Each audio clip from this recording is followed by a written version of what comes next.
Okay, there we go. All right, so you are intentionally dishonest. The reason why you're getting banned, I want to explain the reason why you're getting banned, okay? You're getting banned because you're dishonest. You're dishonest, and I can't have a conversation with a liar. You pretended to not understand what accurate casting was until you got your back put up against the wall, and you knew that accurate casting was you knew what it was, but you're pretending to not know, so you can have some kind of like weird high ground.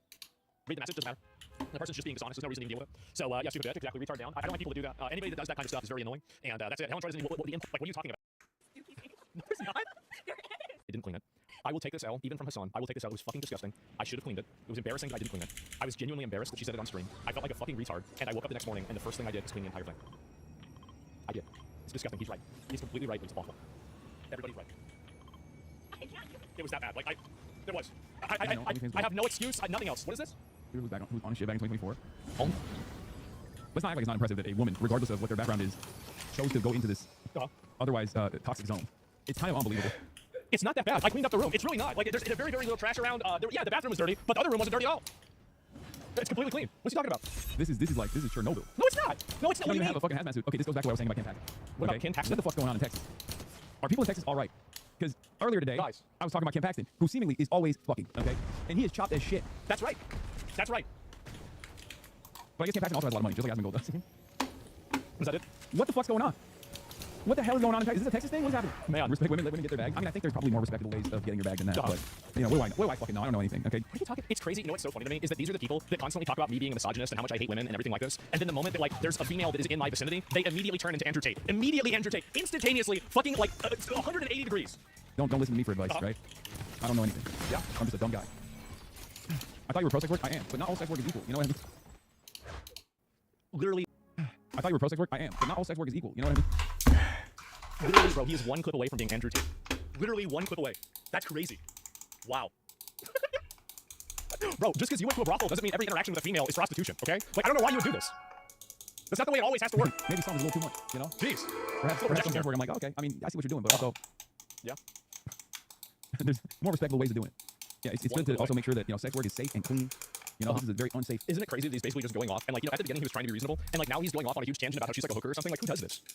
Who does this? By the way, like, I mean, I don't want to go on. Like, I think it's weird to, like, defend yourself or something like this. It's just a weird conversation. It's weird for somebody, like, just even bring it up. But, like, she comes from a rich family, you know, a family from China, right? And then on top of that, she has a lot of her own money. Like, she has, like, photos of, like, herself. I don't know if she... I think I don't think she even knows how to drive, okay? Like, I've never seen her driving anywhere. She has a brand new car. So this whole... of course, right? And so it's all bullshit.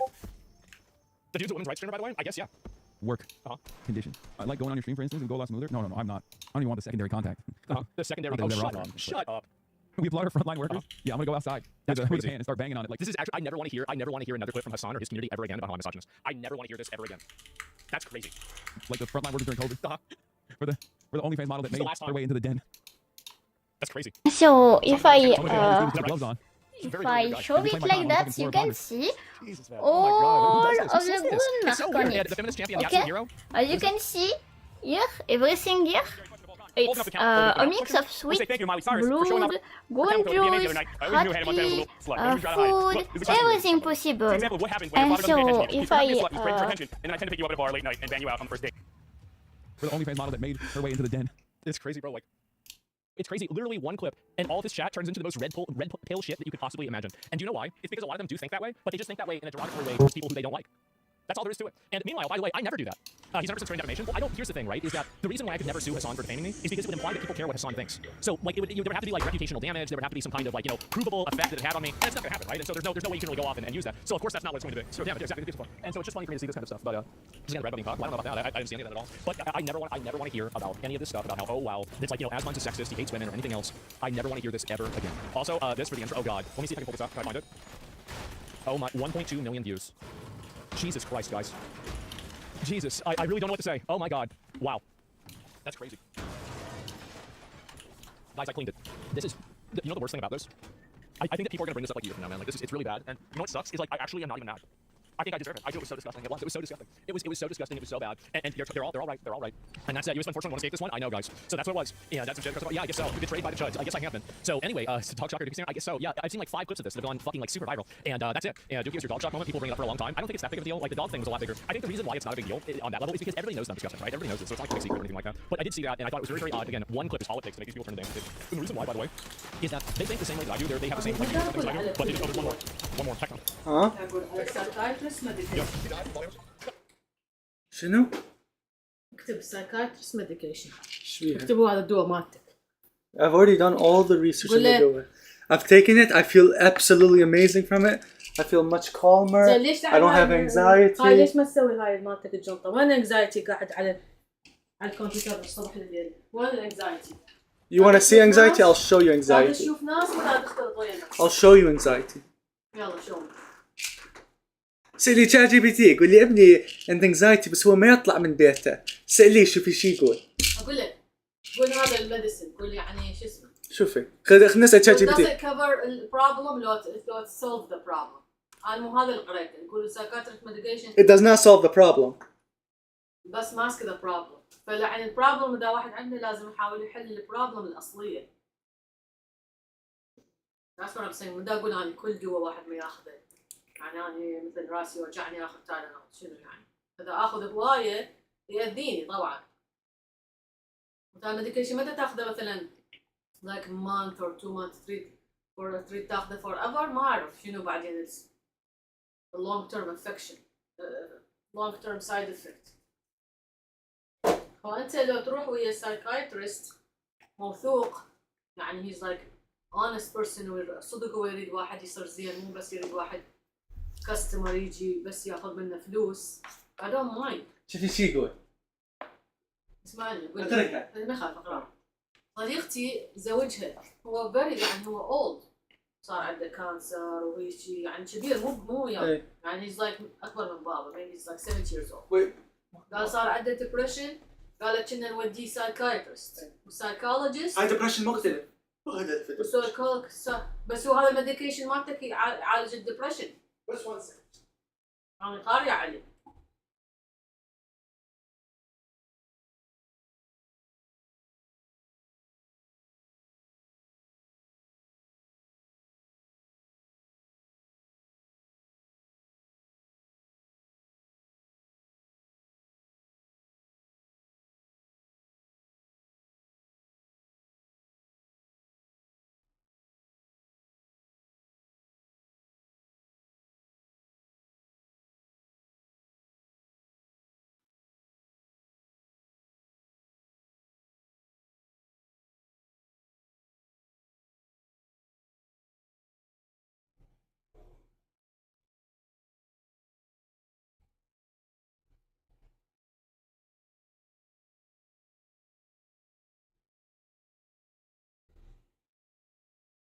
شي يقول. شي يقول. يقول احسن نروح طبيب اخصائي نفسي بدل ما تكون هاي المشكله ما موجوده. شوف يقول روح طبيب او اخصائي نفسي ايه بس what else قال؟ سايكولوجيست. يقول مو شرط يقول بس هو يجوز لانه من يطلع يجوز يتعرض الى مواقف الضوجه يجوز يشعر بالخوف والانزعاج من مواقف اجتماعيه. صحيح؟ شنو صحيح؟ صحيح؟ ويت خلاني اكتب.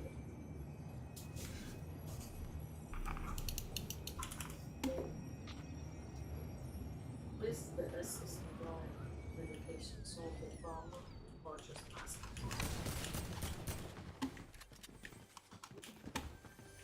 And how long a person could be on this medication? And how long a person could be on this medication without suicide?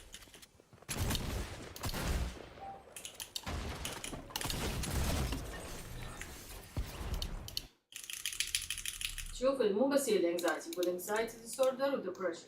والdepression مو obsessive compulsive disorder OCD. و several other mental health. Hitler off. My name is Allie. I'm 18 years old. I'm from San Diego and I'm a student.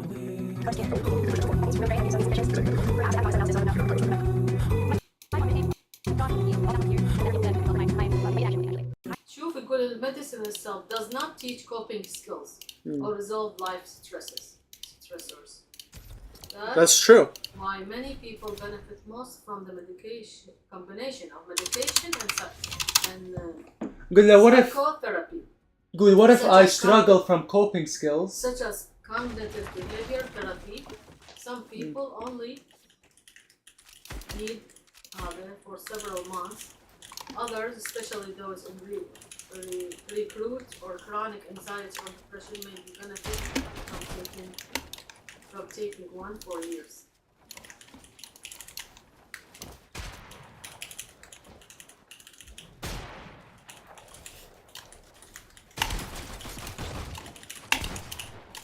أنا قصدي إذا أنت شفت نفسك أحسن يعني ما تدعي واحد يبقى فيه for like years.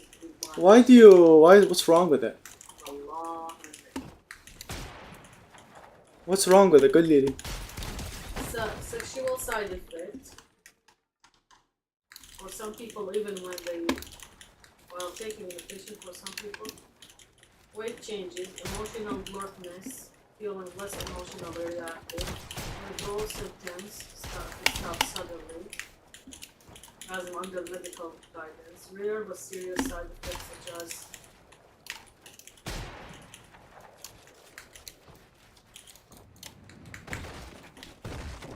أنا قصدي إذا تعدل من مالتك اللايف يجوز هاي الانكزايتي تطلع عندك شوية.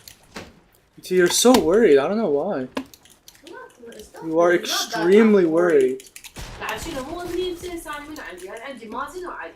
That's my يعني أنا ما أريد فد يوم يصير شيء بعدين تقولي ها أنت صوتك. إيه راح يصير صوتك. تتذكر مثل ذيك المرة من سنونك صار بيها cavity and you blame me. I do blame you. هسه ما صار لي و you blame me.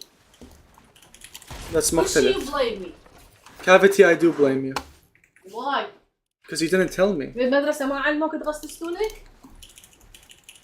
لو هذا شيء عايشين احنا بالصحراء. ما قلتي لي.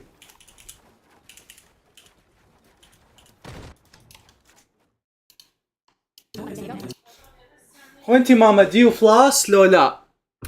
Yes. Well, I floss now. I used to not floss.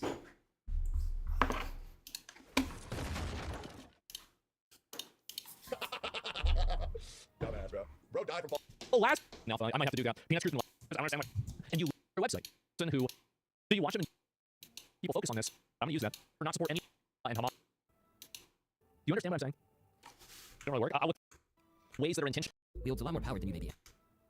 Is this an? May look like just another average guy, but Zachariah Zach Hoyt, better known as Asmund Gold, wields a lot more power than you maybe anticipate. After I was 8 or 9 years old.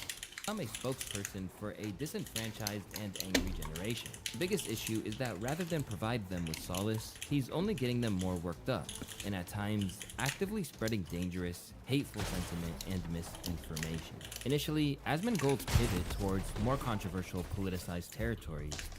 Simply utilizing religion as a galvanizing factor to be like. The only difference is they're done. It's crazy how deranged these people are about Israel. I do not give a fuck about Israel. I do not care about Israel.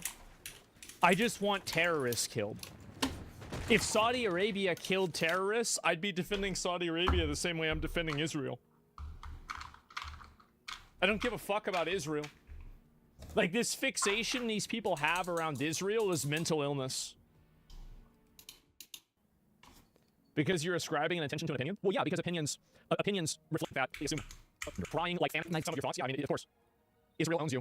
Rich, shut the fuck up. Your flag that's recognized by the international community. Despite the fact that they Bro, do you really think I give a fuck about some international community? These crying like fantasy videos that these people make. These are literal terrorists that dress up as doctors and firefighters, and they pretend like, oh my god, they're killing all of us. Meanwhile, they're part of Hezbollah and Hamas. No, I have no interest in listening to whatever slop opinion on the sand wars that you have. I don't give a fuck what's happening over in the Middle East. It's not my concern. The only concern that I have is how this affects America. I don't care about what's happening in Gaza. I don't care what's happening in Israel. I don't care what's happening in Saudi Arabia. I don't care what's happening in Syria. I don't care what's happening in Libya. I don't care what's happening in Iran. I don't care what's happening in Egypt. I don't care about any of these countries on a personal level. The reason why it matters to me as an American is how this affects me as an American. And at the end of the day, I don't want any fucking terrorists going around killing my fucking people. So this is another person who is deranged about Israel. I have nothing to do with Israel. I don't give a fuck about Israel. If Israel stopped existing tomorrow, my life would continue to be the same. So I'm fucking Pearl Harbor and Iran is going to hell. I think that we need to kill all the terrorists. I don't care who does it, and I don't care what methods are used. I think that there is a existential threat to Western civilization that exists in Islamic extremist terrorism. And I think it is manifested by Iran. And I want my government to use every tool necessary to get rid of that threat and to neutralize that threat. If that means bombing, bombing. Drones, drones. If this means having guys shoot them, then shoot them. Whatever it takes, get rid of them. I don't support Israel. I don't support or not support any of these countries. I support actions. more than one child every day since April. Oh my god, they're killing kids. Oh no. Guess what? You know what happens? You know what Hamas would do? Hamas would kill all the kids in Israel. Do you know how I know that? It's because it's in their charter. Hamas says that their goal is that they want to do another Holocaust. They want to go and kill even more Jews than Hitler did. So does Hezbollah. They're Nazis. They have more in common with Nazis than anybody that you're probably calling a Nazi. It's insane. Yeah, they use children as human shields, and then retards like this eat it up. They eat it up. They're like, oh my god, oh no! They're putting them in harm's way. They are getting these children killed on purpose. They want these children to die. This is the same thing as ICE. Actually, ironically, it is. It is the exact same thing as ICE. Is that the more children and the more kids that die in Gaza by Israel, the better for them. Israel doesn't want. It's not in Israel's best interest to kill a bunch of kids in Gaza. They don't gain anything from that. The only group that gains something from that are the terrorists that are using children as human shields. That's the reason in the eyes of the public. Children. Because it means that the methods. I have no interest in watching the entire thing. It's just another person. It's been captured by terrorist propaganda. Yeah, just another terrorist. The terrorist slaughter. I can't use terrorist. He's a terrorist slaughter. What happens? What do you want to do? Oh my god, this year. Please watch this before you end the video. Like 15 minutes max. Exactly. Like now. Yeah, you watch a lot. It's fine. I'm just gonna go. I love the United States. That's fine. I don't like I hate people that do. I can ally. And Israel's interests are not always American interests. And the best interest. And at the end, it forces them to fulfill them. Or my that's it. Yeah.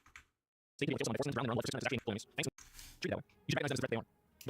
Those are people. Yeah. One counts before people find out. And the president's part of that is just one counts before people find out you're a suspected pedophile. That's the first. Watch her. So I saw this. Done is really good. Control transfer into ICE custody. And Who won it? Yep. 80. Okay. You know, they got a hot problem. I got a good idea. I really like that marker. Takes for them to gain their influence and ultimately domination control sites. That's an to the this is websites should charge point that I send later classified Dawn. I will say anyway. US journalists. Like 111. Isn't it really weird? It's all together. No, that should be. So they're all. Yes, I got it. Hold on, concert. Of course, I'm not going to if I got someone not showing that area, yes. How do you fix that? Good afternoon.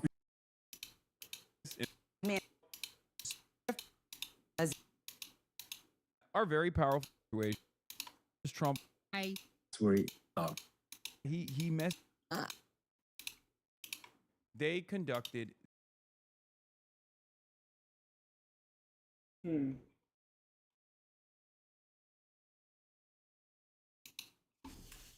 It's so funny. They just straight up be like, you know, in a brilliant and excellent move, the United States of America is tactically engaging in what people might consider to be a potentially, those people are naysayers. We like to call it economic pressure. But of course, Iran's retaliation is of the absolute. Trump has made it very clear from the start. There's only one guy he cares about. That's Donald Trump.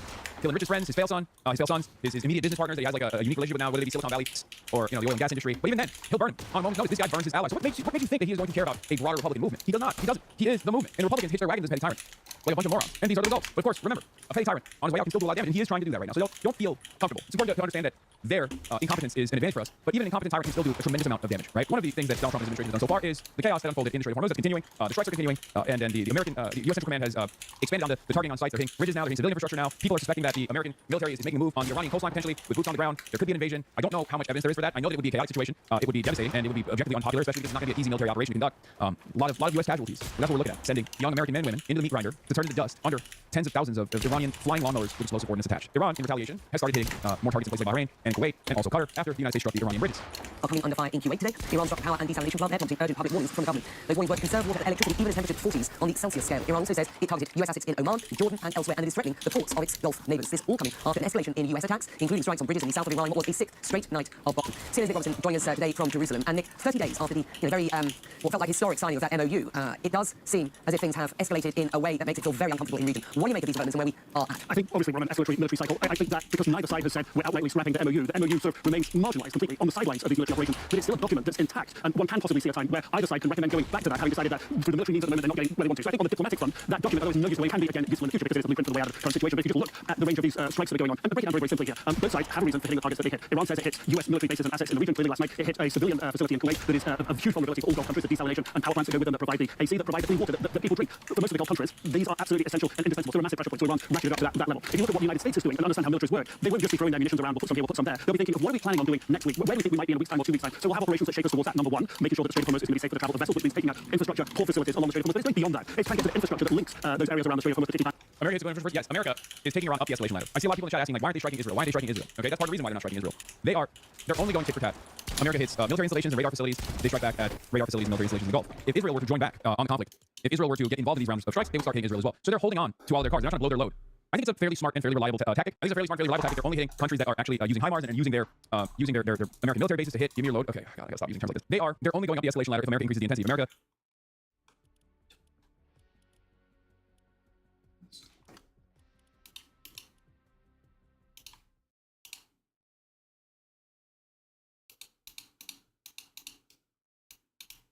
Is the thing. Back on.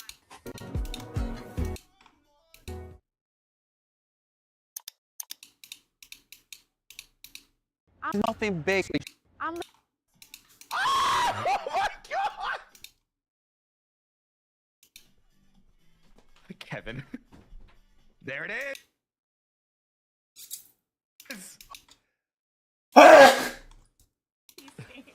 No, there's not.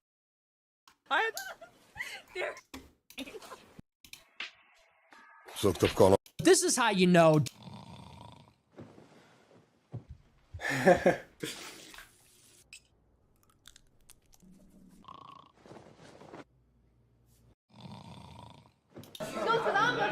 Oh! And you're Arab? No, I'm Persian, Muslim, yeah. Oh, you are Muslim? Yeah, well, my family is, yeah. Okay, I'm Muslim. You're Muslim? Yeah. You're Muslim? I don't practice, but my family is. Oh. Like, I picked up something. No, I'm Muslim. Oh, okay. I have, but not in the past 4 years. Okay, me personally, I'm Muslim, but that doesn't mean that I follow all the pillars of. That's what I'm saying. It's like right I now. can't claim it because I also don't pray 5 times a day. Yeah, I mean, I'm Christian, but I He's sin Muslim. every day and shit, you know, so I mean, He's Muslim. Assyrians are On God he is. Are they?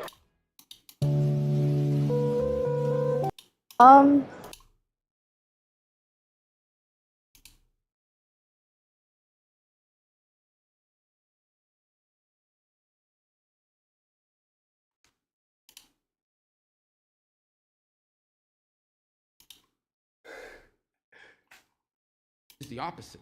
I can't wait to vote for this. One of the criticisms the world envisions for all of us is small, flat, great, level of all drained of all is good and noble in human soul. Oh my god. Oh my god, don't run back. True.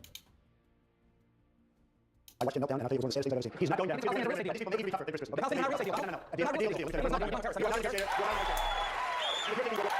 No. when you're dealing with terrorists, have you You ever are not a negotiated with terrorists? negotiator. You are not a negotiator. And with your thinking, you will never bring peace. You will never bring peace. Donald might be able to bring I build want to be condos in the able- Palestinian areas, Excuse me. but he's not going to. This is Excuse not a me, real I estate want to deal. be able to bring Senator. peace. He will never be able to do it. I think I may be able to do it, although I will say this. Probably the toughest deal of any kind is that particular. He was not a negotiator. I watched him melt down, and I'll tell you, it was one of the saddest things I've ever seen. He is not going down. He thinks the Excuse me, wait Palestinian is a minute, wait real minute. estate deal. And these people may even be tougher than Chris Christie, okay? The Palestinians They may are not even a be real tougher. estate deal, Okay, Donald. no. A deal, They're not a real estate deal deal. is a deal. Let me tell you, A I've deal learned is a not long a deal time when you're ago. dealing with terrorists.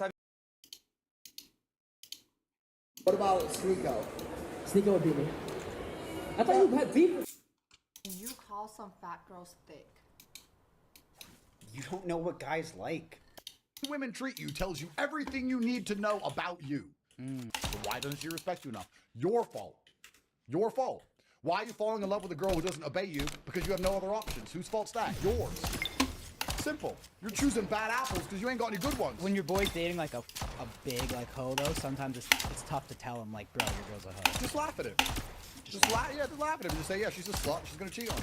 And then she cheats and just give him no sympathy. Welcome to the real world, motherfucker. I told you. The way women treat you tells you everything you need to know about you. So why doesn't she respect you enough? Your fault. Your fault. Why are you falling in love with a girl who doesn't obey you? Because you have no other options. Whose fault's that? Yours. Simple. You're choosing bad apples because you ain't got any good ones. When your boy's dating like a big like hoe though, sometimes it's tough to tell him like, bro, your girl's a hoe. Just laugh at him. Just laugh at him. Just say, yeah, she's a slut. She's gonna cheat on you. And then she cheats and just give him no sympathy. Welcome to the real world, motherfucker. I told you. The way women treat you tells you everything you need to know about you. So why doesn't she respect you enough? Your fault. Your fault. Why are you falling in love with a girl who doesn't obey you? Because you have no other options. Whose fault's that? Yours. Simple. You're choosing bad apples because you ain't got any good ones. When your boy's dating like a big like hoe though, sometimes it's tough to tell him like, bro, your girl's a hoe. Just laugh at him. Just laugh at him. Just say, yeah, she's a slut. She's gonna cheat on you. And then she cheats and just give him no sympathy. Welcome to the real world, motherfucker. I told you. The way women treat you tells you everything you need to know about you. So why doesn't she respect you enough? Your fault. Your fault. Why are you falling in love with a girl who doesn't obey you? Because you have no other options. Whose fault's that? Yours. Simple. You're choosing bad apples because you ain't got any good ones. When your boy's dating like a big like hoe though, sometimes it's tough to tell him like, bro, your girl's a hoe. Just laugh at him. Just laugh at him. Just say, yeah, she's a slut. She's gonna cheat on you. And then she cheats and just give him no sympathy. Welcome to the real world, motherfucker. I told you. The way women treat you tells you everything you need to know about you. So why doesn't she respect you enough? Your fault. Your fault. Why are you falling in love with a girl who doesn't obey you because you have no other options? Whose fault's that? Yours. Simple. You're choosing bad apples because you ain't got any good ones. When your boy's dating like a big like hoe though, sometimes it's tough to tell him like, bro, your girl's a hoe. Just laugh at him. Just laugh at him. Just say, yeah, she's a slut. She's gonna cheat on you. And then she cheats and just give him no sympathy. Welcome to the real world, motherfucker. I told you. The way women treat you tells you everything you need to know about you. So why doesn't she respect you enough? Your fault. Your fault. Why are you falling in love with a girl who doesn't obey you because you have no other options? Whose fault's that? Yours. Simple. You're choosing bad apples because you ain't got any good ones. When your boy's dating like a big like hoe though, sometimes it's tough to tell him like, bro, your girl's a hoe. Just laugh at him. Just laugh at him. Just say, yeah, she's a slut. She's gonna cheat on you. And then she cheats and just give him no sympathy. Welcome to the real world, motherfucker. I told you. The way women treat you tells you everything you need to know about you. So why doesn't she respect you enough? Your fault. Your fault. Why are you falling in love with a girl who doesn't obey you because you have no other options? Whose fault's that? Yours. Simple. You're choosing bad apples because you ain't got any good ones. When your boy's dating like a big like hoe though, sometimes it's tough to tell him like, bro, your girl's a hoe. Just laugh at him. Just laugh at him. Just say, yeah, she's a slut. She's gonna cheat on you. And then she cheats and just give him no sympathy. Welcome to the real world, motherfucker. I told you. The way women treat you tells you everything you need to know about you. So why doesn't she respect you enough? Your fault. Your fault. Why are you falling in love with a girl who doesn't obey you because you have no other options? Whose fault's that? Yours. Simple. You're choosing bad apples because you ain't got any good ones. When your boy's dating like a big like hoe though, sometimes it's tough to tell him like, bro, your girl's a hoe. Just laugh at him. Just laugh at him. Just say, yeah, she's a slut. She's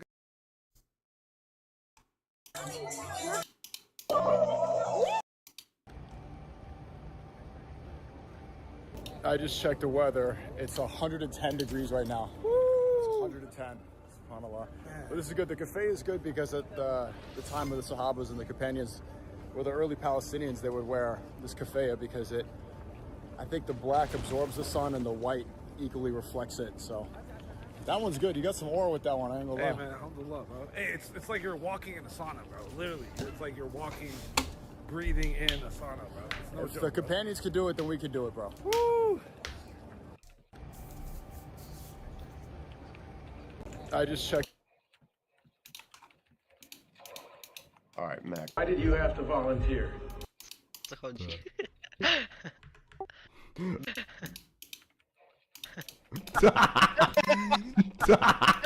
Like, what's your thoughts on Canada? Because of course, me. You have this is on Metacritic, so it has an 89 score based off of based off of critic reviews, and it has a 5.3 score based off of user reviews. 5.3 is fucking insane. That's crazy how bad it is. Oh my god. So Rotten Tomatoes is better. Yeah, Rotten Tomatoes, I think I saw this. Yeah, 96% and 97%. So according to, I don't know, how do you have this big of a disparity that you have a 5 in one case and a 9.7 in another? Like, I don't, I mean, I'm not seeing that, right? I mean, verified audience, all audience members, like a 90% ratings. I mean, it doesn't seem like, so this is, because the reason why I find this to be surprising is that this is such a huge outlier, is that every single other piece of media about the Odyssey was reflecting an extremely, like split opinion of the movie, right? So in some places, 66 cent, $20. No message. Thanks. Please not. That's so dumb, but like just the way that Alex was so committed to it. He goes, It's not Aula. Aula City. 2 hours north. Brother, it's Nico. What How you Islam, doing? bro? Good, How's alhamdulillah. everything? You doing good? Good, where you from? Good to see you, man. Good to see you. Huh? Barakallah feek. Barakallah. Alhamdulillah. I do some da'wah on social media. I don't know if you see me. I have. You look familiar. Yeah. One brother was following you. I've reacted to you before, right? You probably did. No, I think so. I think you were like non-Muslim at that time. Yeah. And I was like, gives Nico da'wah and all that. So a long time ago, man. Oh, okay. Good to see you, bro. It's nice to See meet you too, man. Barakallah feek. Alhamdulillah. Do you want some hanafa? No, I'm good. I just came to give you my salams, you know what I mean? Okay, May Allah bless you, akhi. You Take too, care, bro. inshallah. All the best, inshallah. Hope your fasting is accepted. What's your name again? Abu Uthman. Abu Uthman. Yeah, I'm a Bukhari fan. Okay. Yeah. We'll see you around, bro. Great to meet you. Definitely. Thank you. Assalamu alaikum, bro. Man, it's Nico. Where you Salam, doing? bro? Good, alhamdulillah. Everything, you doing good? Where you from? Good to see you, man. Good to see you. Huh? Barakallah feek. Barakallah. Alhamdulillah. I do some da'wah on social media. I don't know if you see me. I have. You look familiar. Yeah. One brother was following you. I've reacted to you before, right? You probably did. No, I think so. I think you were like non-Muslim at that time. Bro. And I was like, gives Nico da'wah and all that. So a long time ago, man. Oh, okay. Good to see you, bro. It was Good meant to to see be. you too, man. Barakallah feek. Do Alhamdulillah. you want some hanafa? No, I'm good. I just came to you my salams, you know what I mean? Okay, May Allah so, bless you, akhi. you Take too, care, bro. inshallah. All the best, inshallah. Hope your passing is accepted. What's your name again? Abu Uthman. Abu Uthman. Yeah, I'm a Bukhari TV. Inshallah. Okay. Yeah. We'll see you around, bro. Great to meet you. Inshallah, definitely. Thank you. Assalamu alaikum, bro. Man, it's Nico. Where How you Salam, doing? bro? Good, How's alhamdulillah. everything? You doing good? Where you from? Good to see you, man. Good to see you. Huh? Barakallah feek. Barakallah. Alhamdulillah. I do some da'wah on social media. I don't know if you see me. I have. You look familiar. Yeah. One brother was following you. I've reacted to you before, right? You probably did. No, I think so. I think you were like non-Muslim at that time. Bro. And I was like, gives Nico da'wah and all that. So a long time ago, man. Oh, okay. Good to see you, bro. It was Good meant to to see you be. too, man. Barakallah feek. Alhamdulillah. Do you want some hanafa? No, I'm good. I just came to give you my salams, you know what I mean? Okay, May Allah bless you, akhi. You Take too, care, bro. inshallah. All the best, inshallah. Hope your passing is accepted. What's your name again? Abu Uthman. Abu Uthman. Yeah, I'm a Bukhari TV. inshallah. Okay. Yeah. We'll see you around, bro. Great to meet you. Inshallah, definitely. Barakallah. Thank you. Assalamu alaikum, bro. Man, it's Nico. Where How you Salam, doing? bro? Good, How's alhamdulillah. everything? You doing good? Where you from? Good to see you, man. Good to see you. Huh? Barakallah feek. Barakallah. Alhamdulillah. I do some da'wah on social media. I don't know if you see me. I have. You look familiar. Yeah. One brother was following you. I've reacted to you before, right? You probably did. No, I think so. I think you were like non-Muslim at that time. Bro. And I was like, gives Nico da'wah and all that. So a long time ago, man. Oh, okay. Good to see you, bro. It was Good meant to to see be. you too, man. Barakallah feek. Alhamdulillah. Do you want some hanafa? No, I'm good. I just came to give you my salams, you know what I mean? Okay, May Allah so, bless you, akhi. you Take too, care, bro. inshallah. All the best, inshallah. Hope your passing is accepted. What's your name again? Abu Uthman. Abu Uthman. Yeah, I'm a Bukhari TV. inshallah. Okay. Yeah. We'll see you around, bro. Great to meet you. Inshallah, definitely. Thank you. Assalamu alaikum, bro. Man, it's Nico. Where How you Salam, doing? bro? Good, How's alhamdulillah. everything? You doing good? Where you from? Good to see you, man. Good to see you. Huh? Barakallah feek. Barakallah. Alhamdulillah. I do some da'wah on social media. I don't know if you see me. I have. You look familiar. Yeah. One brother was following you. I've reacted to you before, right? You probably did. No, I think so. I think you were like non-Muslim at that time. Bro. And I was like, gives Nico da'wah and all that. So a long time ago, man. Oh, okay. Good to see you, bro. It was Good meant to to see you be. too, man. Barakallah feek. Alhamdulillah. Do you want some hanafa? No, I'm good. I just came to give you my salams, you know what I mean? Okay, May Allah so, bless you, akhi. you Take too, care, bro. inshallah. All the best, inshallah. Hope your passing is accepted. What's your name again? Abu Uthman. Abu Uthman. Yeah, I'm a Bukhari TV. inshallah. Okay. Yeah. We'll see you around, bro. Great Yeah, to meet inshallah, you. definitely. Barakallah. Thank you. Assalamu alaikum, bro. Man, it's Nico. Where How you Salam, doing? bro? Good, How's alhamdulillah. everything? You doing good? Where you from? Good to see you, man. Good to see you. Huh? Barakallah feek. Barakallah. Alhamdulillah. I do some da'wah on social media. I don't know if you see me. I have. You look familiar. Yeah. One brother was following you. I've reacted to you before, right? You probably did. No, I think so. I think you were like non-Muslim at that time. Bro. And I was like, gives Nico da'wah and all that. So a long time ago, man. Oh, okay. Good to see you, bro. It was Good meant to to see you be. too, man. Barakallah feek. Alhamdulillah. Do you want some hanafa? No, I'm good. I just came to give you my salams, you know what I mean? Okay, May Allah so, bless you, akhi. you Take too, care, bro. inshallah. All the best, inshallah. Hope your passing is accepted. What's your name again? Abu Uthman. Abu Uthman. Yeah, I'm a Bukhari TV. inshallah. Okay. Yeah. We'll see you around, bro. Great Yeah, to meet inshallah, you. definitely. Barakallah. Thank you. Assalamu alaikum, bro. Man, it's Nico. Where How you Salam, doing? bro? Good, How's alhamdulillah. everything? You doing good? Where you from? Good to see you, man. Good to see you. Huh? Barakallah feek. Barakallah. Alhamdulillah. I do some da'wah on social media. I don't know if you see me. I have. You look familiar. Yeah. What about Sneeko? Sneeko will beat me. I thought you had beef with Sneeko. Hell no. No, me and him are good now. Oh, we go back and forth, but we're always chill. He's another person that off camera I actually like. Okay. He's got a lot of shit going on right now. Yeah. People are trying to deport him. Even Aiden's trying to deport him. It's so funny that Aiden feels like he has the power to deport people. Like he'll just be like, you know what? I would pay to have you deport him. How do you do that? You're chewing on your toenails. You can't deport somebody. You might be. I think you can. Aiden does have a lot of pull. Who do you have beef with, bro? Me? Who do you not like? So let me tell you something. I'm gonna give you some wisdom right here. Okay. What about Sneeko? Sneeko will beat me. I thought you had beef with Sneeko. Hell no. No, me and him are good now. Oh, we go back and forth, but we're always chill. He's another person that off camera I actually like. Okay. He's got a lot of shit going on right now. Yeah. People are trying to deport him. Even Aiden's trying to deport him. It's so funny that Aiden feels like he has the power to deport people. Like he'll just be like, you know what? I would pay to have you deport him. How do you do that? You're chewing on your toenails. You can't deport somebody. He might be. I think you can. Aiden does have a lot of balls. Who do you have beef with, bro? Me? Who do you not like? So let me tell you something. I'm gonna give you some wisdom right here. Okay. What about Sneeko? Sneeko would beat me. I thought you had beef with Sneeko. I don't know. No, me and him are good now. No, we go back and forth, but we're always sure. He's another person that off camera I actually like. Okay. He's got a lot of shit going on right now. Yeah, a lot. People are trying to deport him. Even Aiden's trying to deport him. It's so funny that Aiden feels like he has the power to deport people. Like he'll just be like, you know what? I would pay to have you deported. How do you do that? You're chewing on your toenails. You can't deport somebody. He might be. I think you can. Aiden does have a lot of balls. Who do you have beef with, bro? Me? Who do you not like? So let me tell you something. I'm gonna give you some wisdom right here. Okay. What about Sneeko? Sneeko would beat me. I thought you had beef with Sneeko. I don't know. No, me and him are good now. Oh, we go back and forth, but we're always sure. He's another person that off camera I actually like. Okay. Came across the clip of you and Powder talking about gender dynamics in the sexual marketplace of today. Bro was lost all. You spoke for a lot of us. Zero cope. All facts. Looks max. He's Money makes. totally. He Lucky. doesn't get it, man. He's Gen X. He does not get it. You know, women are mythical. I see hundreds of thousands of white men unified underneath a slogan with a common purpose at the World Cup. They won't save their countries. They won't stop the migration. They won't stop their daughters from getting raped. They won't stop any of that. But when there's a football game, they'll all get together and they'll chant and they'll scream and they'll jump up and down. It is the most pathetic thing I've ever seen in my fucking life. Bread and circuses. Even worse, if your countries weren't burning, cool, enjoy a football game. What are you supporting? What is England? What do you mean you're supporting England? England's done, bro. The little girls get raped.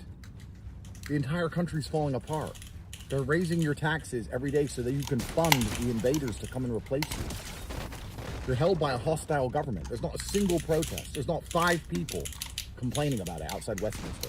But there's hundreds of thousands who flew across the world to sit there and go, England, get the football, the footy. I'm losing all respect for the white man at this point.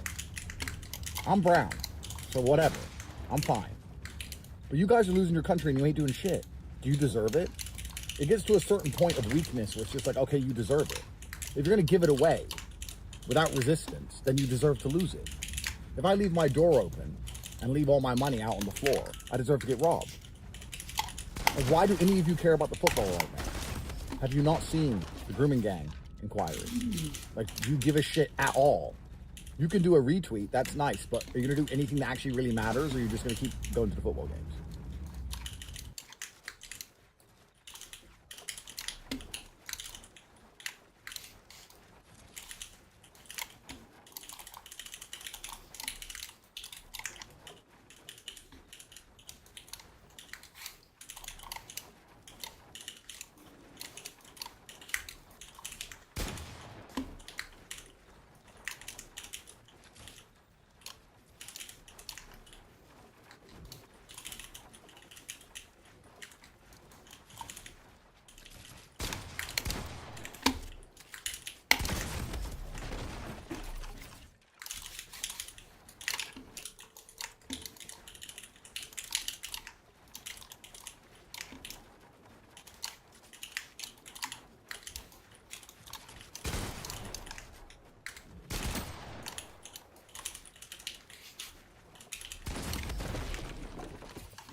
2, read the definition behind the sue. I need to know where It's sui. If you don't know sui, if you don't know the sue,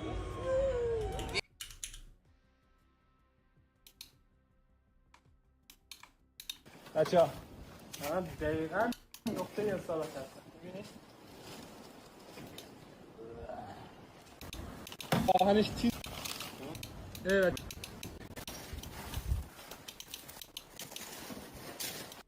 بچه من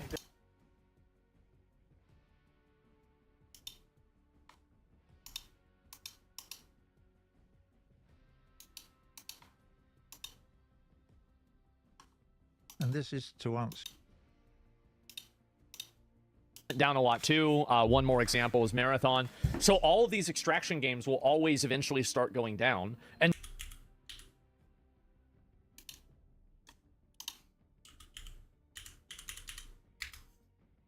who's been fantastic. I think they perhaps made a mistake when they made him a defensive player. What do I know about Chuck? بچه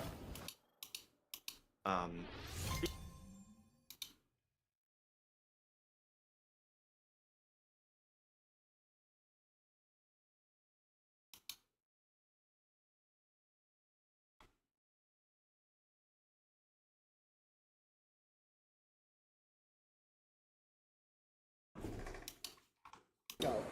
Sneaker would beat me.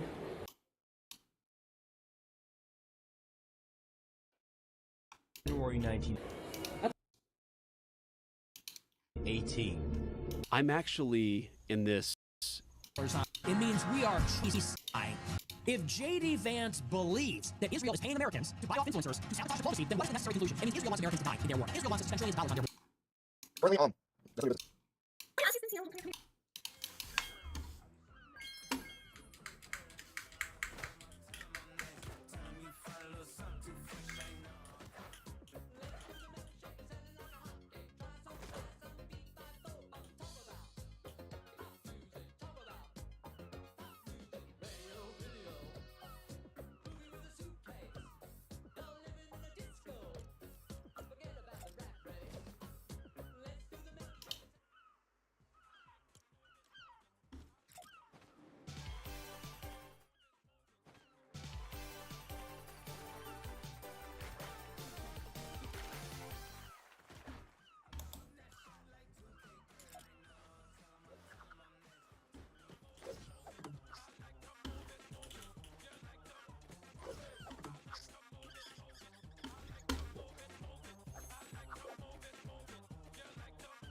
Genocide. You're a puppet. You can't say what you want to say. You want to think about what... You're a puppet. That's enough said. You're a puppet. You're a puppet.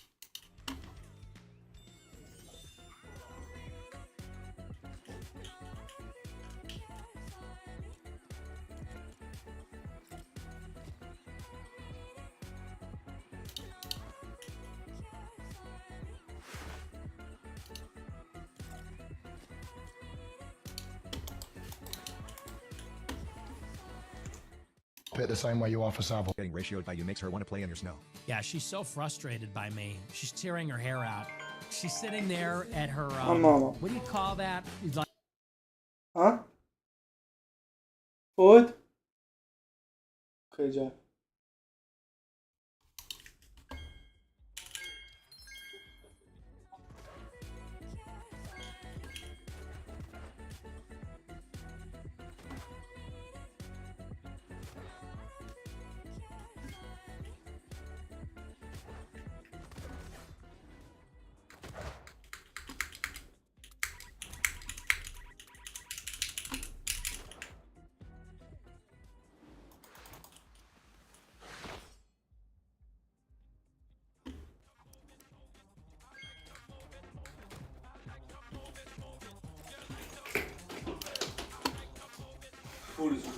Wait, did you eat the lava cake? Yeah. Why? I It's didn't good. like it. It was better cold. Dude, because you forgot to put the icing on top. Icing wasn't even good, bro. It's actually pretty good. I'm eating it right now. Cold is good. I saw that. Really? No, I saw blueberry cobbler. No, it's close. Have you gone blueberry cobbler? You don't like lava cake ice You like this, Mazen? cream? You know what's funny? What? Mama said this is for old people only. Is that true? No. With chocolate cake pieces, But Mazen, was it worth- Sundae sauce and dark chocolate swirl. You think it was worth it, Mazen? Paying Look and good. How much does that cost? What do you mean? It's ice cream. Okay. So what costs what? What do you say? What's worth? Oh, so would you pay extra to get this? Depends how complicated my drugs are. Just pressing that button versus manual. Well, I understand what regimen you have that you need this for. Like for the this is for. My mom says it's for old people. She's talking about old people that are on like legit, like probably like 10 to 20 different pills. So it's genuinely hard for them to remember. But if you're only on one or two, it's like, what do you have? Because I don't take it when I wake up. I take it whenever it's just like. The reason I forget is that I take it in the middle of the day. When you take medicine in the middle of the day, it's much easier. You take it once a day? Yeah. But I take it like 9 p.m. So it's so like. I mean, dude, if you It's just very take one easy. pill once a day, I don't know how you're forgetting. Nah. Does he subconsciously take it? You know what I mean? Subconscious.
Well, I took a method on it. It's supposed to everything.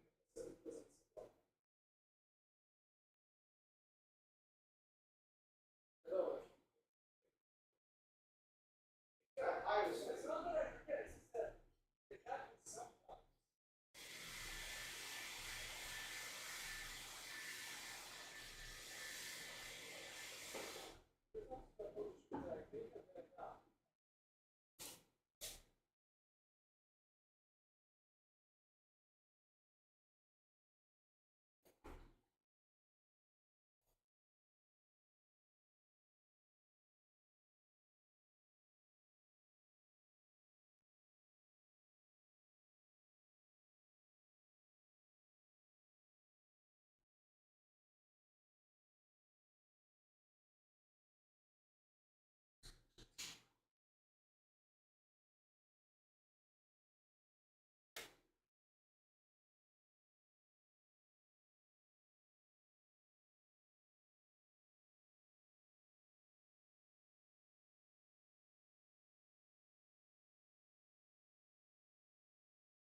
slamming you? Nothing. You haven't signed for the package. Don't touch it, idiot.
Why'd you do that, buddy? I tried to start off with you. I can't apologize, though.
Said don't leave.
No, it's particularly effective with your message. No, I'm the Chinese.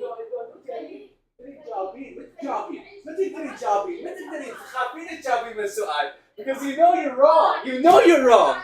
You know you're wrong. You know you're wrong. Hey, Siri, طفل Siri طفل ما تقدر تجاوبين. Oh, nothing will happen. إيه بس أنت اقرأ القرآن شوف القرآن شيء.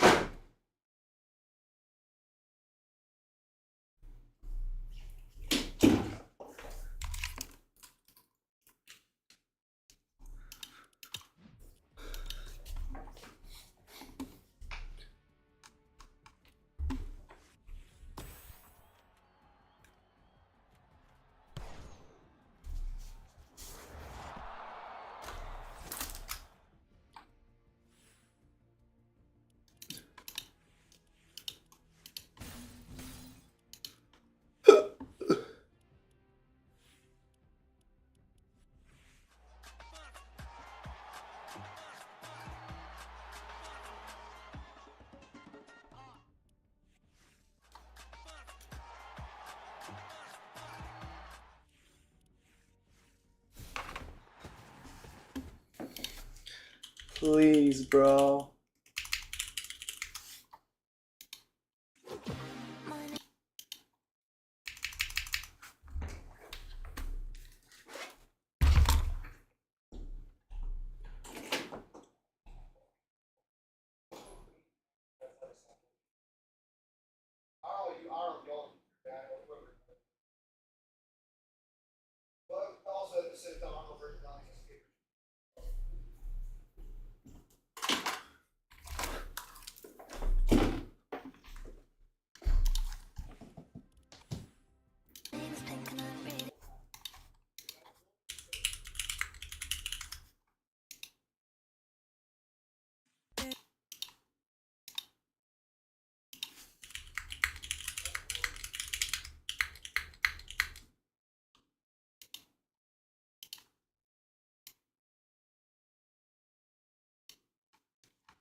This that pretty girl mom.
Two things in his last speech.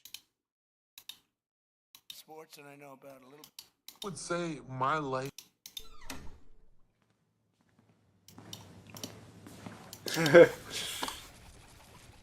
Veo que creciste mucho.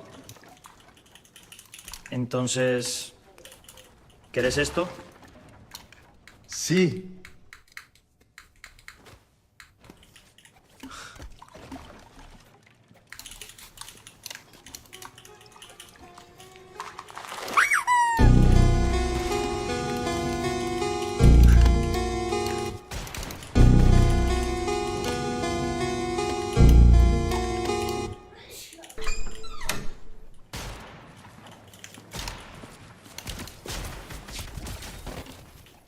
Veo que creciste. Not that one. That's a piece of shit. That's the good one.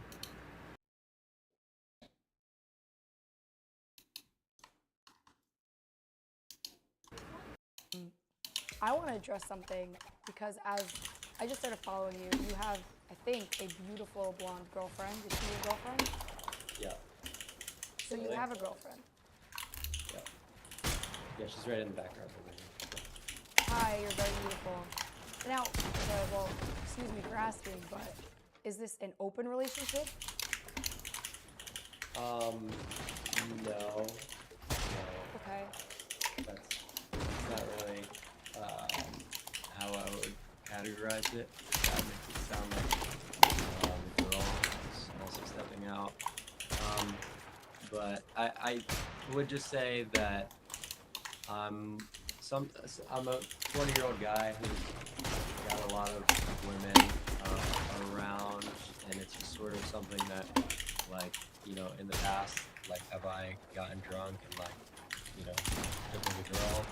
Sure, of course, but that doesn't mean that, you know, my feelings about my girlfriend diminish in any way, and that might sound like a terrible thing. Mommy. Jeez Louise, you're so tight, girl. It's cause, Shut your trap and slob on my cracker cock. no. Oh, good heavens, I'm about to splurge. Mommy. The Prophet's own uncle in the Quran, it says that he's going to burn in hell. All he had to say was La ilaha illallah, and the whole religion would have been a bust. If the Prophet was a false prophet, why would he damn his own uncle to hell? The Prophet's own uncle in the Quran, it says that he's going to burn in hell. All he had to say was La ilaha illallah, and the whole religion would have been a bust. If the Prophet was a false prophet, why would he damn his own uncle to hell? The Prophet's own uncle in the Quran, it says that he's going to burn in hell. All he had to say was La ilaha illallah, and the whole religion would have been a bust. If the Prophet was a false prophet, why would he damn his own uncle to hell? The Prophet's own uncle in the Quran, it says that he's going to burn in hell. All he had to say was La ilaha illallah, and the whole religion would have been a bust. If the Prophet was a false prophet, why would he damn his own uncle to hell? The Prophet's own uncle in the Quran, it says that he's going to burn in hell. All he had to say was La ilaha illallah, and the whole religion would have been a bust. If the Prophet was a false prophet, why would he damn his own uncle to hell? The Prophet's own uncle in the Quran, it says that he's going to burn in hell. All he had to say was La ilaha illallah. Sneeko, I'm sorry. I'm the true brown clown. I'm a fucking Mexican. I love rice and beans. I'm not white. Sneeko, I'm sorry for everything I ever did. Roy first. Alright, we're gonna expand. Alright, it's America first. We love the Muslims. We love the Christians. Sneeko, again, I'm so sorry, Sneeko. Sneeko, I'm sorry. I'm the true brown clown. I'm a fucking Mexican. I love rice and beans. You have a great player in England who I played golf with, you know that, right? And he is Harry, who's been fantastic. I think they perhaps made a mistake when they made him a defensive player. What do I know about soccer? About sports, and I know about a little bit about soccer. So anyway, so that's the situation with Sneeko. No unity with the farm. He's going down a dark path, but you know what? We always knew that was going to be the case because he always had this chip on his shoulder about white people. Always knew it was going to go that way. Because in his mind, he just never wanted to be an Uncle Tom. That's really what it always was. He talks to Myron's brother, Myron, who's a dear friend of mine. Myron's brother, who's a Muslim, went on Sneeko's stream, and to his credit, the brother said, don't be doing the call to prayer in Times Square. That's provocative. He said, and that's going to backfire. He said, the prayer belongs in the mosque. He said, all you're doing when you go and pray in public is you're antagonizing people, you're provoking people. And he's totally right. He's totally right. Nobody would have a problem. I would say maybe fewer people would have a problem if they did it in the mosque, like everybody else does, in their respective house of worship. But you go in the street, that's a challenge. That's a statement. Period. Little bit of enough to know these trends. Can't get enough. That's crazy, dude. The trans thing I do not understand at all. That's just insane to me. Yeah, I can't even imagine. Especially a brother. I knew one person that trooned out. Old friend of mine. It was crazy. We used to play Fortnite, and then he trooned out. He just like vanished from the friend group, and then kind of resurfaced, and he was trans. That's what you call me. The thing that you hate is happening to you. You did that thing to me. The top VIP of the Goyim, Angkor, Hasideh, You guys took this iconic photo when he was a baby. And for you guys both to be going up against one another in his first World Cup final and potentially, hopefully not, your last is very prophetic. What does that picture mean to you?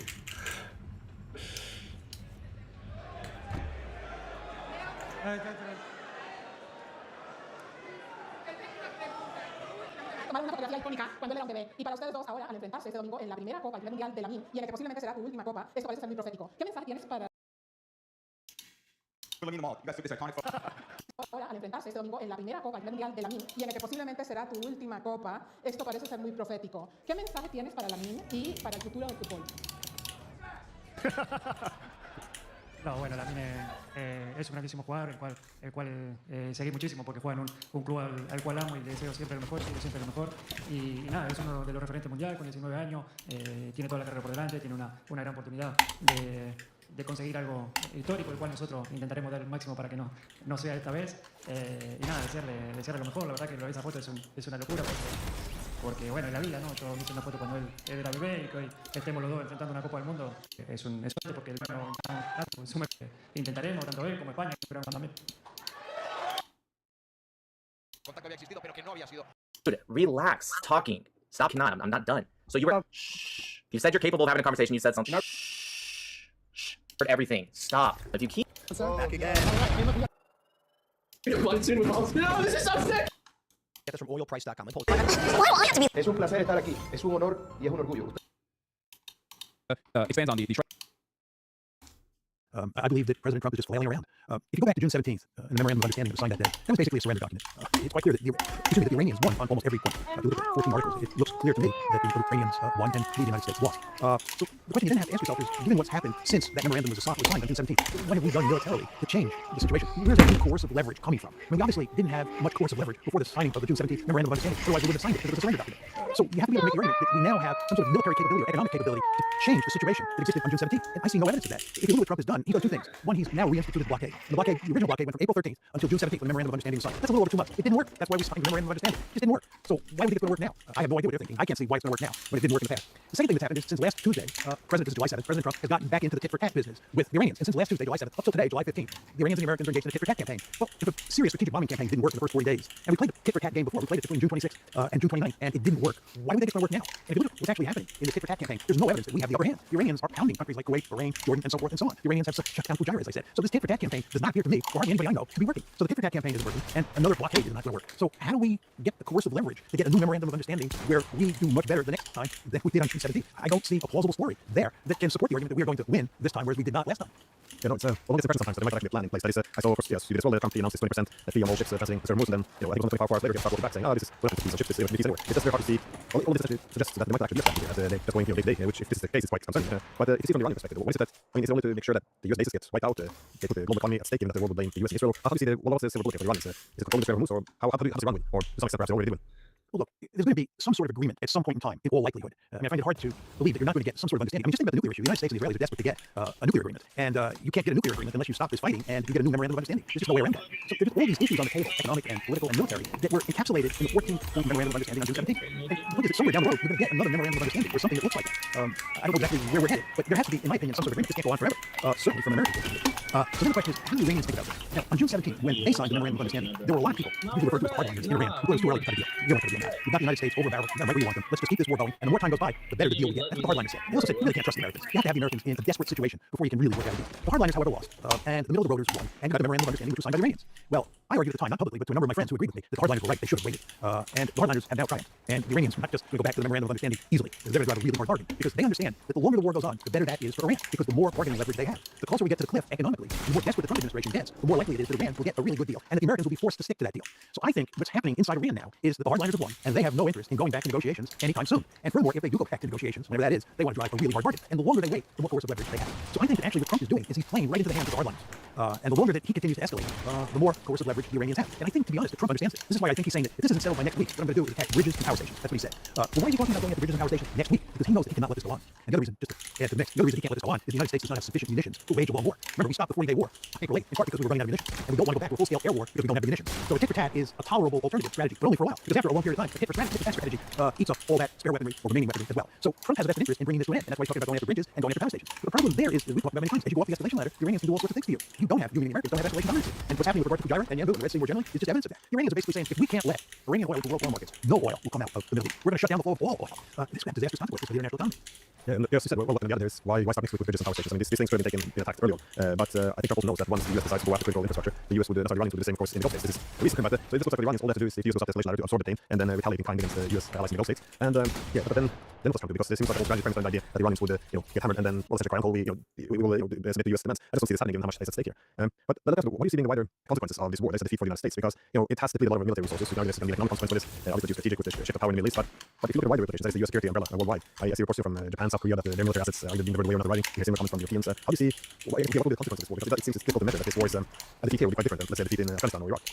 Well, I think if you're talking about the alliance structure and the American basing structure in the Persian Gulf itself, I think this is going to have huge consequences. There's no way that can be avoided. The question that you're raising is what happens outside of the Gulf. I think with regard to East Asia, the United States has already weakened its deterrent posture with regard to containing China. And there's no doubt about that. As I said on the show before, instead of pivoting to Asia, we've been pivoting away from Asia because we've moved a lot of precious assets, military assets, out of East Asia to the Middle East in recent months. So we've weakened our hand in East Asia. The fact is, Len, that the United States and the East Asian allies need each other, and they will continue to work together. I think there's no doubt that the South Korean... What?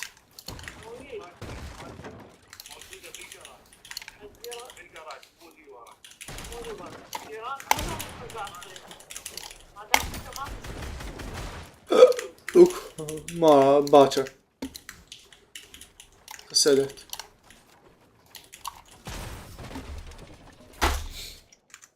and the Japanese, among others, have real doubts about American judgment at this point in time. If you watch the Trump administration flail around, probably quite disconcerting if you're a Japanese or South Korean leader to think that you depend on the United States of America to provide a security umbrella for you, because that can't help but not be very reassuring. But again, the South Koreans, the Japanese, the other East Asian countries alike with the United States just don't have a choice but to work with America to contain China. And of course, from the United States' point of view, contain China is of great importance. So I think in final analysis, the effects of this defeat in the Gulf will only have limited effects on America's alliance structure in East Asia. With regard to Ukraine and Russia, and therefore the question of what America's commitment to Europe looks like, it's very hard to read that situation. It looked up until recently like Trump was trying to greatly reduce the American military footprint in Europe and shift the burden of dealing with Russia in Ukraine over to the Europeans.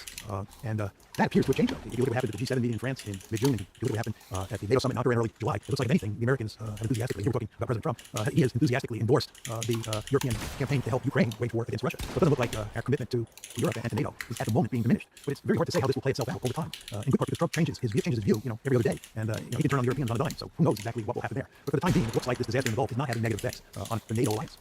Well, let's follow on the NATO alliance. It does appear that a key narrative push at the moment, especially coming out of Europe and Ukraine, is that the tide has turned, Ukraine is winning, and it's quite likely this is what is impacting Trump's decision, because he made some comments to that end, that is arguing that, well, the Ukrainians are doing very well now, and this is kind of a common talking point for all European leaders as well. And I do see a lot of the Russian oil tankers in the Black Sea and the sea also having been hit, but how do you see the shift in the tide of this war? Is this well, as I spoke 2 weeks ago to TV, and the former CIA director of Russia called it the NATO war propaganda. But again, the Ukrainians are getting things. The capabilities are growing, the involvement of the West is growing. So how do you see this? How significant do you see a shift there? Or do you think this will impact Trump? Is just the narrative?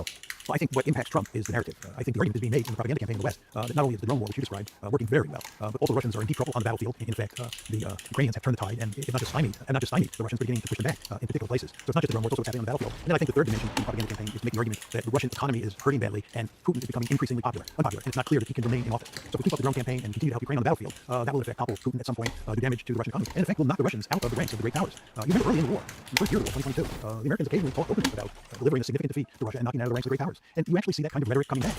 And I think the Americans are once again making the argument that sanctions provide a magic tool for damaging Russia. Not just drones, but sanctions as well. And as you know well, Lindsey Graham and Richard Blumenthal, 2 senators, have long been pushing a new sanctions bill against Russia. And it looks like that bill, although it's been watered down a bit, is likely to pass the Senate. And Trump has said that he likes the bill. And this is a bill that's designed to cripple the Russian economy. It's very important to understand that. We're back to aiming to cripple the Russian economy. And Trump endorses the bill.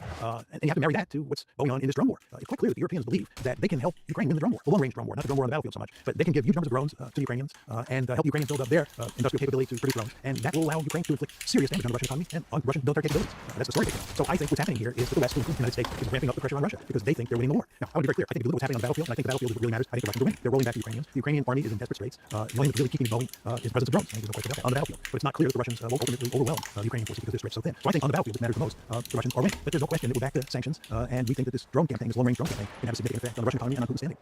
You know, I saw today one of she was making a statement that we now have an agreement with the EU and Ukraine for co-producing drones, and it seems also like an effort to have the EU make more long-range drones to attack inside Russia. And well, let's just say, well, we're not transferring drones, we're not participating in this, Ukrainian made.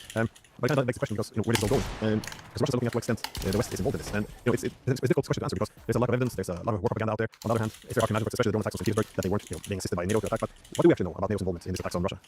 Let me come at this from a slightly different angle than I usually approach the subject. I believe that one of the principal reasons that the Russians attacked Ukraine in February 2022 is they believe, quite correctly, I think, that Ukraine was becoming a de facto member of NATO. Now, if you fast forward to the present, I think that what's happening here is, and you can hear it in the rhetoric from people in the West, that Ukraine has gone to great lengths to, in effect, become not only a de facto member of NATO, but a de facto member of the EU.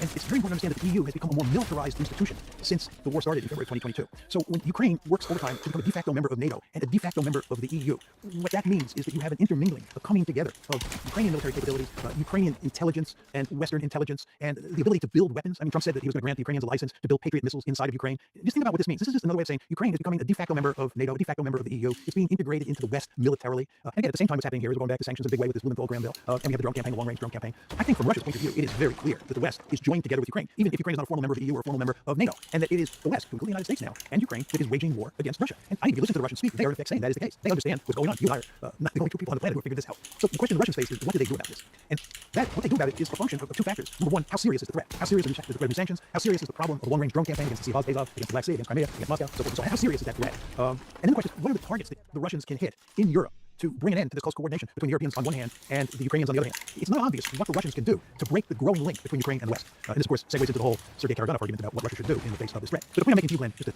encapsulate my argument, is that Ukraine and the West are growing closer and closer together. The West is becoming more invested in the Ukraine war than it ever has been. And from the Russian point of view, it's quite clear that what the West and Ukraine together want to do is they want to defeat Russia. And the question is, how can Russia avoid that outcome? Yeah, well, I have to say nothing from Moscow as well, but I see now the diplomacy with the US as being such a nonsense, while with Europeans there's no diplomacy at all. And as I said, I think it's a good understanding now that NATO is waging a war on Russia. But given this problem that is Ukraine and Europe or NATO are growing closer and closer together, how do you think this will impact the Russian objectives or what the end of the war will look like? Because again, the Russians invaded in 2022 to decouple Ukraine from the NATO lines because they see this as an existential threat. Does this increase them or expand the demands in war? Do they need more territory? I saw Putin made a reference to liberating Novorossiya, and that's a very different piece of territory. Now you're talking Mykolaiv, you're talking Odessa, you're talking Kharkov. I mean, this is very different territorial ambition. Is this where they're headed, given that there is no diplomatic path, there is no willingness to talk to Russia from the European, from where the Europeans are? But also, as I said, if they're getting closer and closer, any deal that comes with a promise of Ukrainian neutrality, I would assume it would be worth much because, as we've seen now with the war in Iran, we can sign any documents we want, we don't actually implement them. So, how do you think the war objectives of Russia is changing, given that the West is swaying itself so closely now to Ukraine? Well, I've long argued that this war will eventually end with Russia conquering a large slice of Ukrainian territory, and Ukraine coming out of this conflict as a dysfunctional rump state. Now, the key question that is raised by your comments is how much territory will the Russians take, and how dysfunctional and how small will that rump state be? The more the war goes on, and the closer the relationship between the Europeans and the Americans on one side, Ukrainians on the other side is, how close the closest that relationship will affect how the Russians think about taking territory and how dysfunctional they want that rump state to be. I think, given what's happening, the Russians have a vested interest in taking much more territory than the 4 oblasts they've already annexed, and I think they certainly want to take Odessa, and they want to make sure, that Ukraine has no ports on the Black Sea. And moreover, they want to make sure that Ukraine is as dysfunctional a rump state as possible. The more dysfunctional Ukraine is, the better. This is why people like you and I have argued for a long time the Ukrainians should have cut a deal with the Russians, accepted the fact that they have to be a neutral state, and then done everything to improve relations with Russia so that they minimize how dysfunctional Ukraine turned out to be. But that's not the direction that this conflict is going in. And given the pressure that's being put on the Russians, and given that the Ukrainians in the West want to win the war, want to knock the Russians out of the ranks of great powers, the Russians have a deep-seated interest in wrecking Ukraine as much as they can, taking as much territory as they can. So I think that's where the incentive structure is today for the Russians. But the big question that you have to ask yourself is, do the Russians have the capability to take a lot more territory? As you and I both know very well, as everybody knows very well, the Russians have had a devil of a time conquering all the territory in those 4 oblasts that they annexed. They've really only conquered all the territory in one of the 4 oblasts, although they do control a huge amount of territory in the other 3, but they don't control all the territory. So the question is, once they do capture all the territory in those 4 oblasts, will they then have the military capability to take more territory, to take Odessa, at some reasonable cost? And I think at this point in time, it's hard to be certain what the answer is to that question. So that's the capability side of the story. But going back to the incentives, there's no question that they have a powerful incentive to do everything they can to wreck Ukraine and take as much territory as they can absorb. Well, certainly the violence has escalated, though. It appears that they're using much more powerful weapons now and hitting a lot more targets as well. But I wanted to pivot back to the war with Iran because I think that the Russians as well as the Chinese and the Iranians were surprised by their success against the United States because, well, the US is immensely powerful and one would have assumed that the Iranians wouldn't have come out on top. This was assumption for many people. So how do you explain this? How can the US lose this war, essentially? Well, I think before the war started, the day before the war started, I think almost everybody thought that the Iranians would do reasonably well, but hardly anybody thought that they would do as well as they have done. I think the Iranians themselves are surprised by how well they have done. I'm surprised. I mean, I thought all along the Iranians would do very well. I thought they would shut the Strait of Hormuz, but I did not fully appreciate how well Iran would do in the fighting. Now, what's going on here? I think there's sort of 2 dimensions. One is the Strait of Hormuz. They have shut the Strait of Hormuz, and the United States has been unable to alter that situation. The United States, despite all Trump's rhetoric, has not been able to reopen the strait. And it's quite clear that Iran is now going to control the strait forever. And I don't think anybody fully appreciated just how extensive Iran's ability would be to shut down the strait and how neutralized the Americans would be in the process. I think that's point one. I think the more important point, in terms of why we were surprised, has to do with missiles. I think going back to the 12-day war in June of 2025, this is when Iran fought against the United States and Israel in a short 12-day war. It was quite clear then that Iranian missiles were quite effective. But the war was quite short, no 12 days, and propaganda in the West was sufficient to disguise the fact that those ballistic missiles that the Iranians had were deadly effective. And of course, after the 12-day war in June 2025, the Iranians learned lessons, and they went out and they improved their ballistic missile capability, and they improved their drone capability. So when the war started on February 28th, the Iranians had a huge arsenal of ballistic missiles and drones, and those ballistic missiles were deadly accurate and had high explosive warheads, so they could do an enormous amount of damage.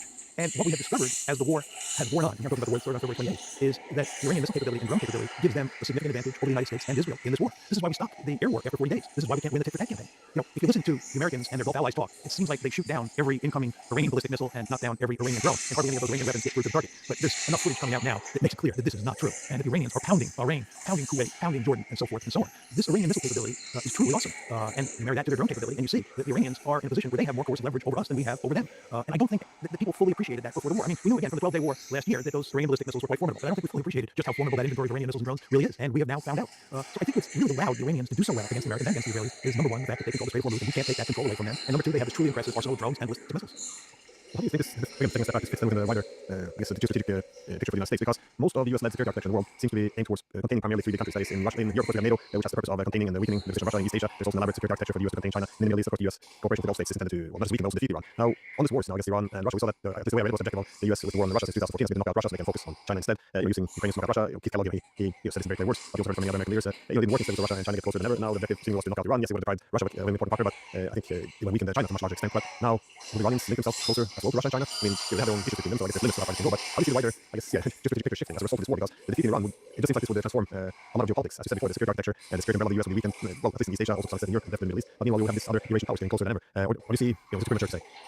Is awfully early in game. There's no question about that. Let me make a couple observations. First of all, I think that before February 28th, the Russians, the Chinese, and the Iranians had powerful incentives to work together to deal with the United States. I think before February 28th, it was clear that the United States was an adversary of all three of those countries. The United States was much more powerful than Iran and Russia, and even more powerful than China, and therefore it made sense for those three countries to coordinate. I think since February 28th, since the war started, the incentives for those three countries to work together have increased greatly. As we just talked about, President Trump, starting in mid-June when he went to the G7 conference, and then when he went in early July to the NATO conference, made it quite clear that he, President Trump, was putting his crosshairs once again on the Russians, that he was not adhering to the spirit of Anchorage, and instead was looking to inflict punishment on Russia. So the Russians today clearly understand that they have a powerful incentive to help Iran, and the Chinese have figured that out as well. And those two countries, China and Russia, have been helping Iran. They have been providing Iran with extensive intelligence, and they have providing Iran with military equipment. And that situation is likely to continue in the future because, again, those three countries, and you could add North Korea to the mix, have a vested interest in working together to balance against the United States, which is an enemy of all three of those countries, or all four if you want to include North Korea. And I don't believe that's going to change anytime soon. With regard to a continuation of the war, I think you could make an argument that from China's point of view and from Russia's point of view, the longer the United States remains pinned down in this war in Iran, the better it is for those two great powers. If I were playing China's hand, I would be content to see the United States mired in an endless conflict in the Persian Gulf. I would not want to see the United States end its military presence in the Persian Gulf and pivot full force to East Asia. That's not my interest if I'm China. What I want to do is I'm trying to keep the United States pinned down in the Middle East. And by the way, keep the United States pinned down in the Ukraine war. The more weapons that the United States gives to Ukraine, the less weapons they have to use in East Asia to contain China. So I think if you just sort of look at this war and what's happening, number one, it drives Iran, China, and Russia close together. It gives them powerful incentives to help each other deal with the Americans. And at the same time, it gives the Chinese and the Russians a powerful incentive to keep the United States pinned down in the Middle East. So it's to minimize the amount of trouble the United States can cause in East Asia or in Ukraine.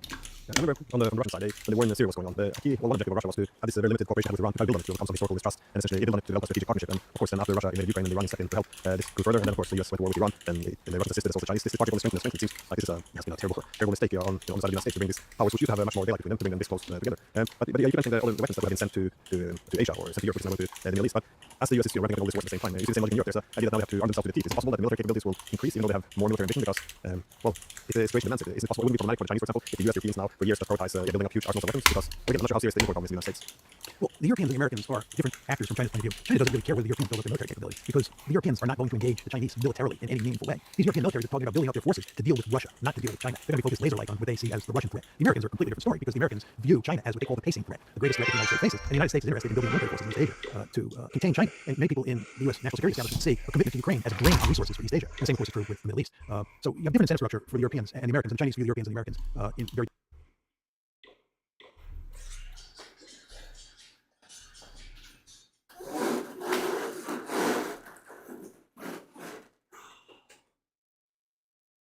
all of these are anti.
Oh god.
So you know how games get shut down and then somehow they get revived? How is this possible? Explain it to me for like game like Rules of Survival.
Okay, what if you wanted to change how the movement works in that game? Can they do it? What if they wanted to fix bugs, hitboxes? Like, for example, whenever you shoot the gun, for some reason the hitbox isn't really good. Can they fix that or no?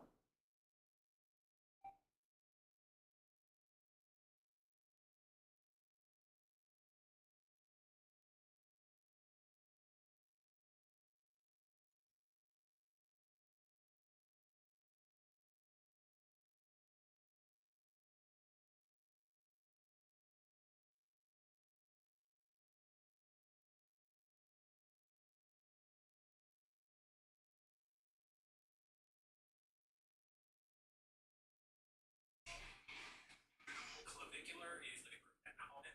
You know, and so you're going to go and I thought, I mean, satisfactorily parts of that situation as he had been so hyper. How awkward is it tier list? Someone holds the door for you. In 2022, everyone and their dog on Messi. Now everyone's working.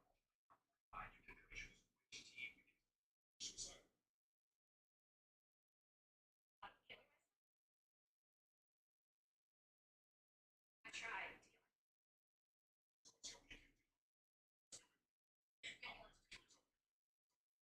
Extremely hard because then you get flashbacks and I remember all the things that my mom has done for me. She told me that she would have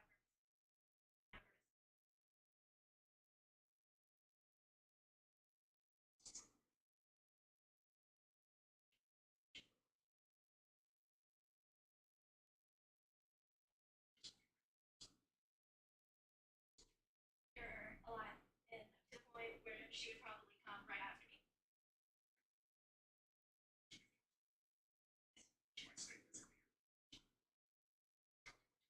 Extremely.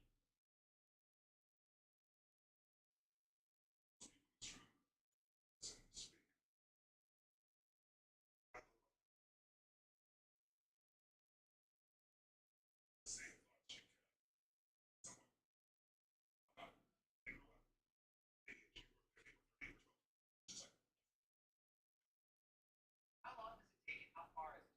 Like, I read it all.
¿no? En el freezer.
If you knew beforehand that a person was a psychopath and that there's a chance he can manipulate you, does that dramatically increase the chance of him actually manipulating you?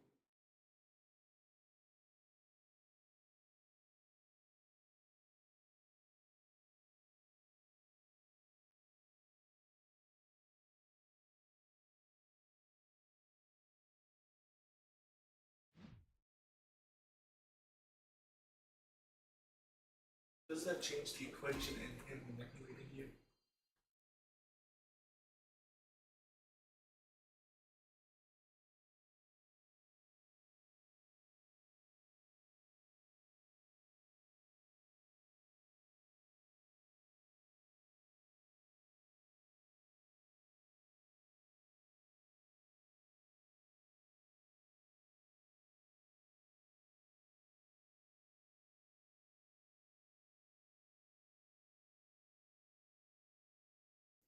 So just don't associate with them more.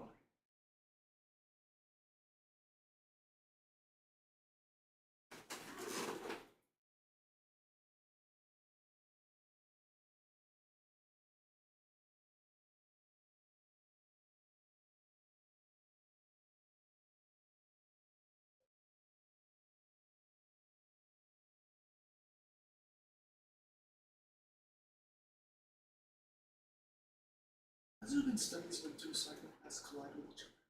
Do they get along, or is it the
package. I said, you want to get your lazy ass up and come sign for your package? My ass. I don't feel like you get up. Mike, you want to get your lazy ass up, come sign for your package? I said, do you want to get your lazy ass up and come sign for your package? I said, you want to get your lazy ass up and come sign for your package? Talk to me like that. You got no. I honestly thought that was soundproof. I thought that was soundproof. No, man. If it's for me, it's fine. Hey, why would you talk to me like that, though? You did talk to me like that. That is crazy, though. Because you're so lazy. Lazy head? Get your lazy up ass? Same thing. Because you just refuse it to him.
That was a lie.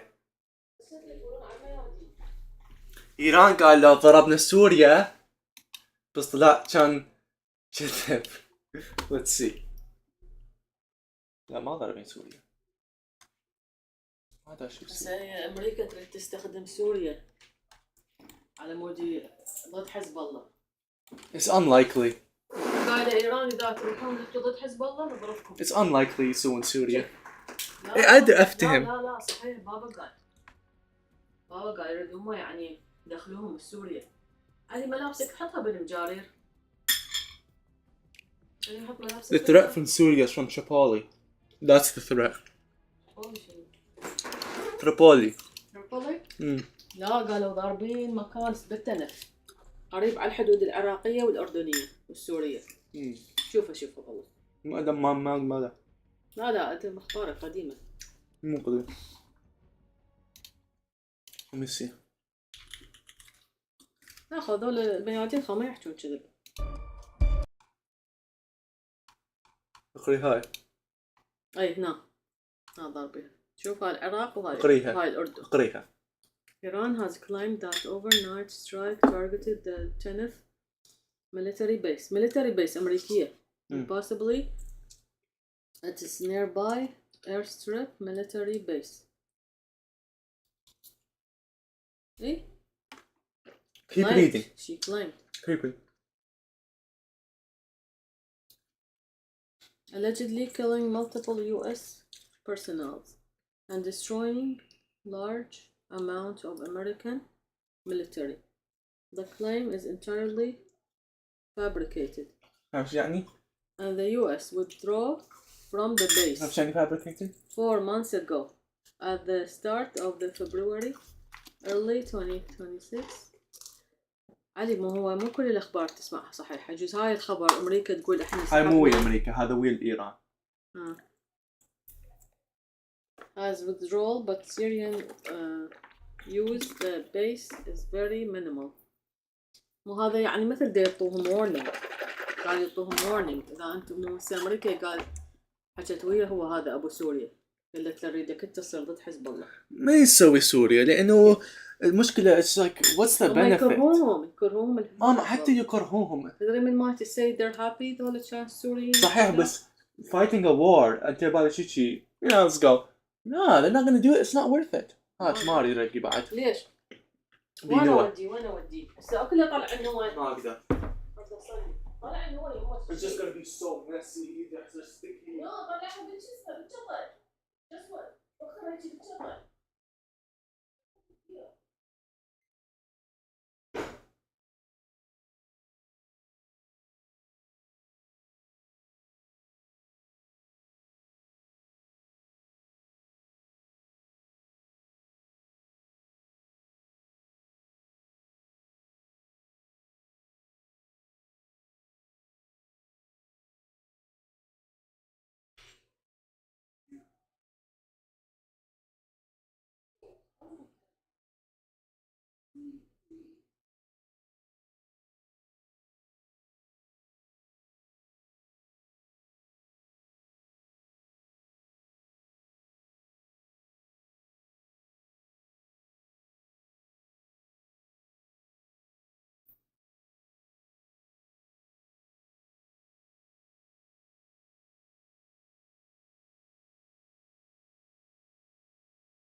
Have you on the phone like 9 minutes in?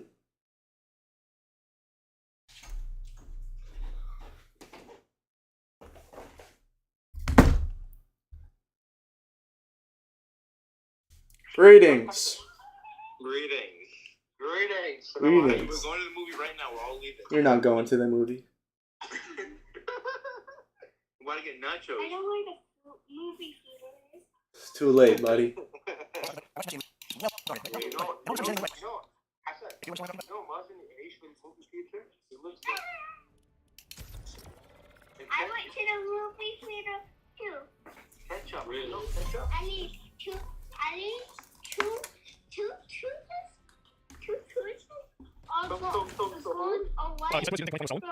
You're trying to catch me.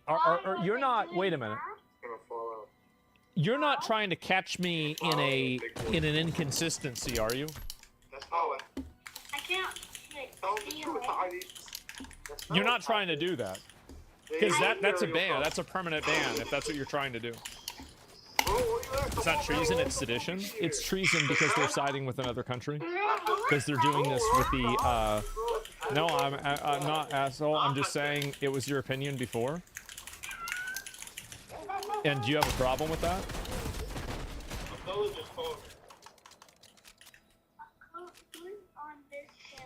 Why do you think that was my opinion? Why do you think that? So this is, I know this might be hard. No, I felt the same way because you told us, right? So I'm going to base my opinions on things based off of the evidence that's provided. Foreign interference in elections and elections being rigged is not something that is exclusive to the presidential election.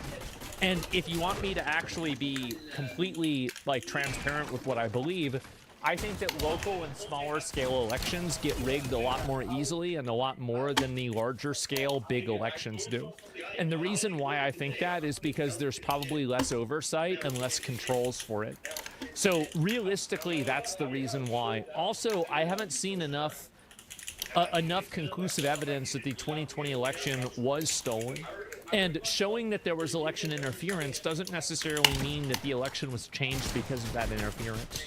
So you're trying to catch me in, like, I'm not going to ban you for that because I think that you're just trying to, like, talk about something. But, like, yeah, it's anybody, by the way, that if you misunderstand the conversation point that I have and you try to catch me in a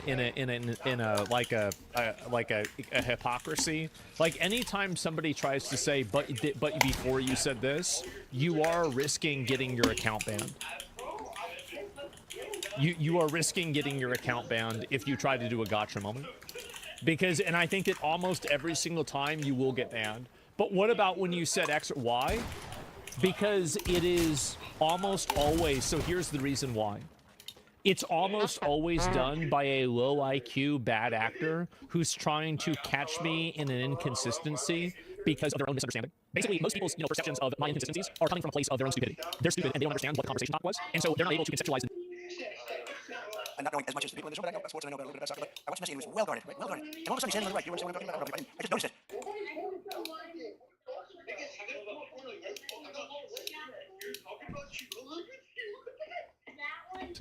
Had we, you know,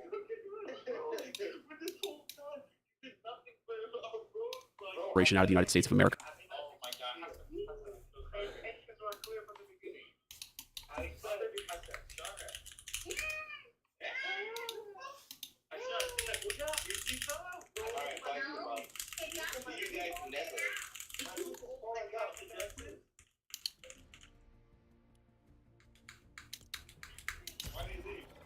Yesterday, I was not on.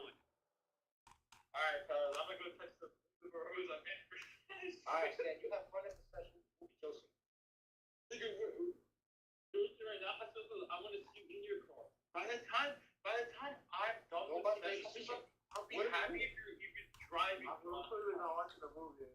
I know. I mean, they still have it. Gonna fall off. High Senat's gonna fall off. This Fuentes kid? That's Hitler. Will the revolution conquer the system? Will there be structural level? Stop sucking Hitler off.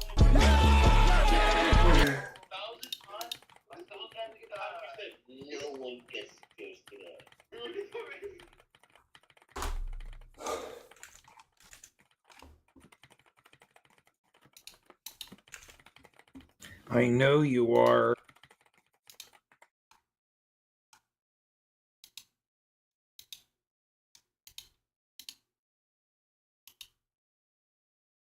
I know you are.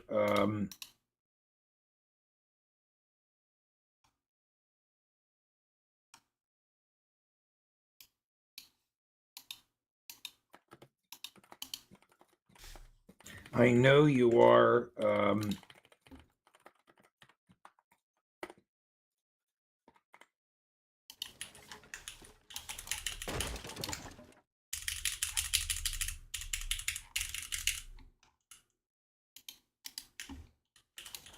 What's up, worlds? The 7 Worlds Gaming here today, and today I'm bringing you another Rules of Survival video in the new map that's going to be coming out in February. A lot of rumors are now saying that it is going to go ahead and be February 7th, so we'll have to stay tuned for that. Now, this gameplay, as you can tell by the thumbnail and the title, is going to go ahead and be about the RPG. I am about to go ahead and find it. I wish I would have been recording my reaction to this whole thing, because I kid you not, during this video, you are probably going to go ahead and see one of the dumbest and unluckiest things that I have ever done while playing Rules of Survival. And if you could have just seen my face when that happened, you probably wouldn't realized what happened at that time. But as you can see right there, I found the RPG. I was like, wait a second, is this really the RPG? Yup, it is, baby. So there you have it, confirmed. And also make sure I told you where else it is on Twitter as well. So if you don't already follow me on Twitter or Instagram or Facebook, make sure you do. The link is going to be in the description below. But yeah, you are going to be able to find RPGs throughout the map, so don't necessarily have to just find them in supply drops. And I think that's actually really cool. A lot of people thought the RPG might be a little bit OP. I mean, it is an RPG, a rocket launcher, if you want to go ahead and call it that way, a rocket launcher. But honestly, out of all the games that I have been able to play on the new map, this was maybe like my 10th game, and it's the first time that I ever found the RPG. And as I'm about to shoot it here, you're going to go ahead and see the mechanism and why I actually don't think this is OP. Check this out. So, do you see that? Like, it took so long from when I fired that it pretty much, people could have moved. I mean, given that he luckily didn't move away, I was able to hit straight on. Okay, let me just go back one bit, and then we're going to just show you exactly what I'm talking about here, world. Alright, right here, I light it up with him, and as you can tell, after I launch, and I'm just going to slow that down, after I launch, it pretty much just takes a second for the actual rocket to start going. So, overall, it's going to be interesting. I wasn't able to shoot it at a car, but I am trying to go ahead and see if I can win the game with an RPG shot, because I think maybe that'll be the first one here on this channel, definitely the first one here on this channel, that we will be getting an RPG freaking win. So, let's go ahead and see if that actually happens. What you're about to witness is maybe the biggest mistake I have ever made in Rules of Survival. So sit back and enjoy it on Mondays, everything else, because that is great. Yo, that was freaking awesome. My man's with the rocket launcher right there. That looks freaking cool. You know where that's from?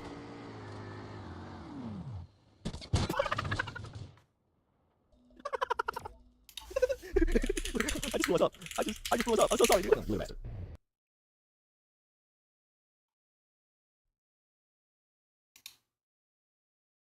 Oh, look, now we regret that decision, huh? Oh, me.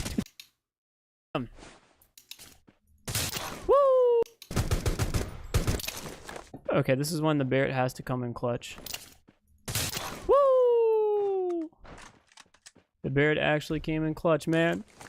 Taking out the hacker to save it. If we kill everyone else in the game, this could be a 30 bomb. Ugh. Okay, so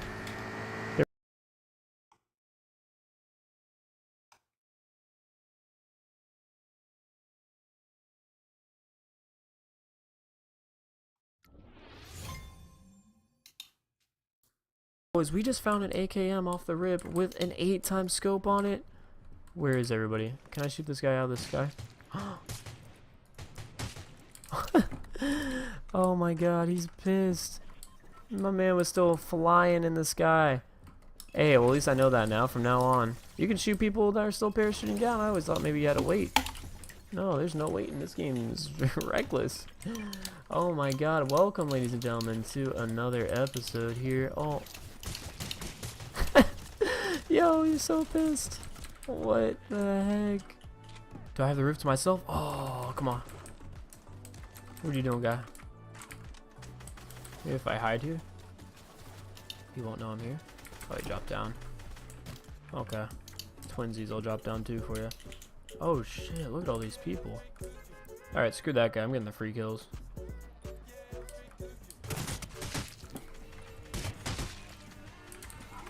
There's 2. I don't know what this guy's doing. We'll just one tap him in the head though. Alright, 3 kills. What the heck? Yo, crazy start. Okay. So we got the free kill. What the hell is this guy doing? Number 4? Somebody else is kind of around here. It looks like everyone's kind of overshot where they went.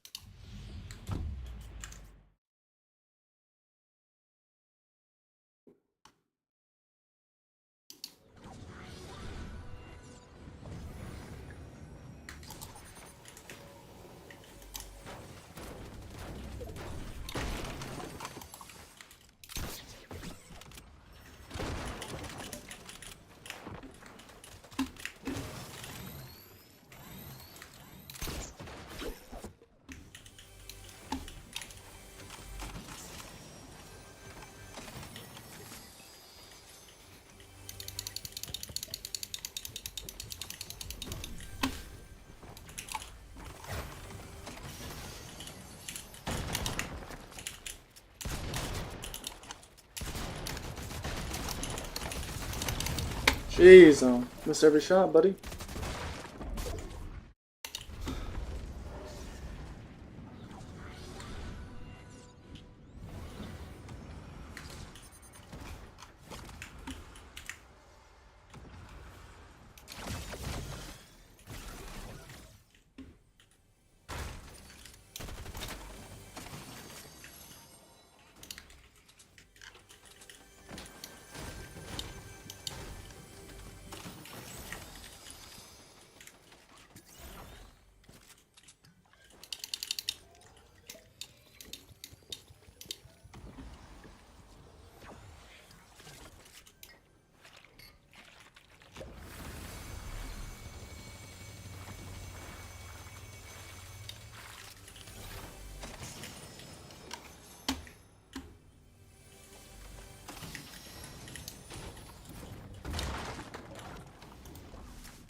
Where'd he go?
fuck? I think there's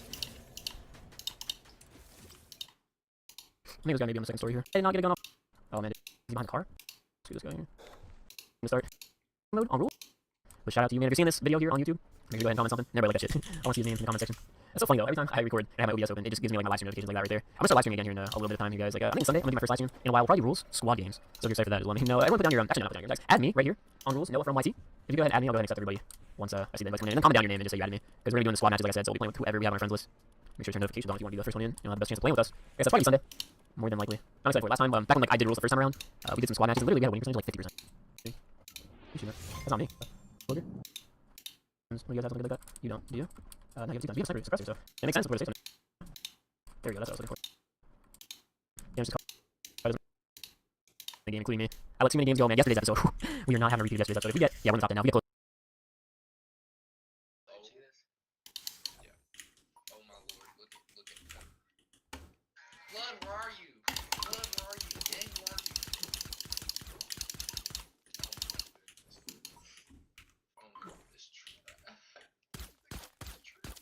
Tell them niggas start making their way this way. Comp custom loadouts.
am I hitting the fucking... God, that's crazy.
I fucking missed that, dude. Oh my god.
very different ways. Just to go to the Europeans for a second, I kind of don't understand exactly what they're doing. I mean, they're building up their own military capability because they say they're sort of getting ready for war with Russia, which they seem to think is inevitable. Are the Europeans really going to fight in Ukraine against Russia? I find that hard to believe. I think what the Europeans want to do is they want to use the Ukrainians as a battering ram. The reason the Europeans are not serious about negotiating a settlement to the Ukraine war is because the Europeans are not dying. They're using the Ukrainians for that purpose. And the Ukrainians are foolish enough to go along with this bizarre approach, right? So the Europeans say the Ukrainians just keep fighting, we'll give you money, we'll give you weapons. And Ukraine is bleeding to death in the process. But the Europeans are not dying. And I find it hard to believe that the Europeans are going to build up military capability that's designed to fight against the Russians. I don't think the Russians want to fight against the Europeans for 1 second. And I think in final analysis, the Europeans are not going to want to fight against the Russians. They're going to want the Ukrainians to do that. Well, if that's the case, and you're European, shouldn't you just build up your industrial base? Greetings.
produce more weapons and give those weapons to the Ukrainians so that they can continue to do the fight.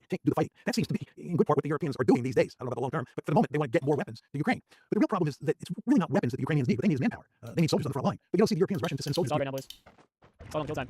Do a vehicle challenge? Oh, dude, I'd be down for that. Eventually, that'd be pretty cool to do. What are these gunshots? Oh, it's a Barrett. Dang, man, I'm an idiot.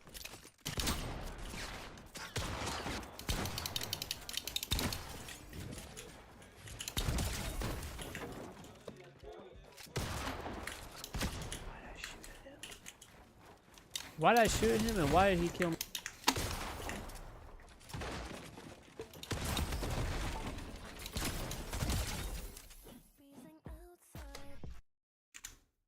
Me through a dang bush.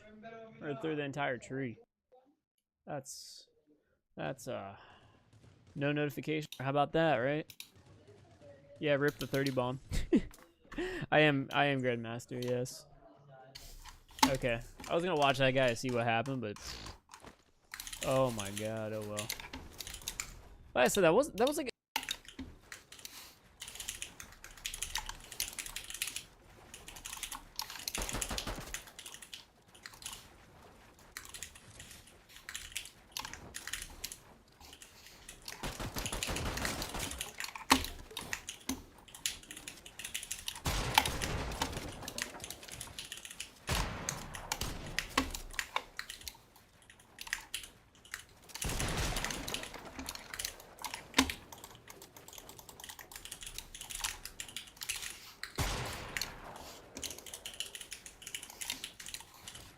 Oh my.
Okay, we had a lot of kills, but that just wasn't a good game today.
Yeah, I mean.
Veo que creciste mucho. Entonces, ¿quieres esto? Sí.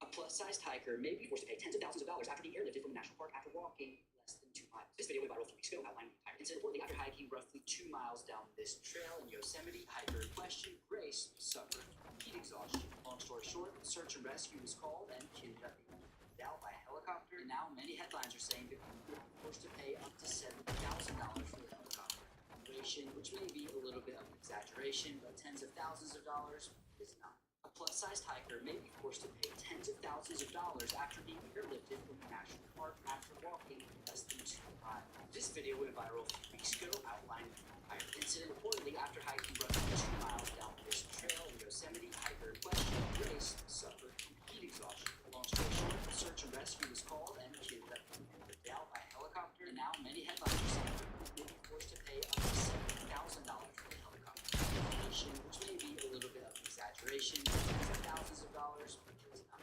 A plus-sized hiker may be forced to pay tens of thousands of dollars after being airlifted from a national park after walking less than 2 miles. This video went viral 3 weeks ago, outlining the entire incident. Reportedly, after hiking roughly 2 miles down this trail in Yosemite, hiker in question, Grace, suffered heat exhaustion. Long story short, search and rescue was called and she ended up being airlifted out by helicopter. And now many headlines are saying that people will be forced to pay up to $7,000 for the helicopter evacuation, which may be a little bit of an exaggeration, but tens of thousands of dollars is not.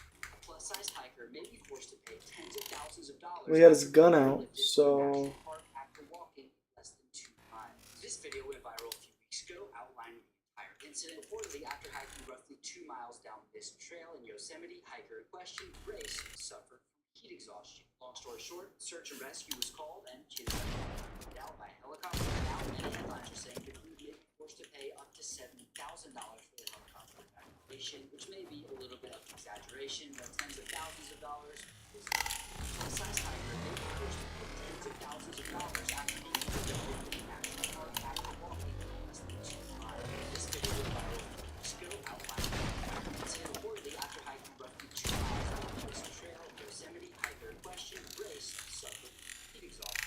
Long story short, search and rescue was called and she ended up being moved out by helicopter. Now many headlines are saying that people may be forced to pay up to $7,000 for the helicopter evacuation, which may be a little bit of an exaggeration, but tens of thousands of dollars is not. A plus-sized hiker may be forced to pay tens of thousands of dollars after being airlifted from a national park after walking less than 2 miles. This video went viral 3 weeks ago, outlining the entire incident. Reportedly, after hiking roughly 2 miles down this trail in Yosemite, hiker in question, Grace, suffered from heat exhaustion. Long story short, search and rescue was called and she ended up being airlifted out by helicopter. Now many headlines are saying that we may be forced to pay up to $7,000 for the helicopter evacuation, which may be a little bit of an exaggeration, but tens of thousands of dollars is not. A plus-sized hiker may be forced to pay tens of thousands of dollars after being airlifted from a national park after walking less than 2 miles. This video went viral 3 weeks ago, outlining the entire incident. Reportedly, after hiking roughly 2 miles down this trail in Yosemite, hiker in question, Grace, suffered from heat exhaustion.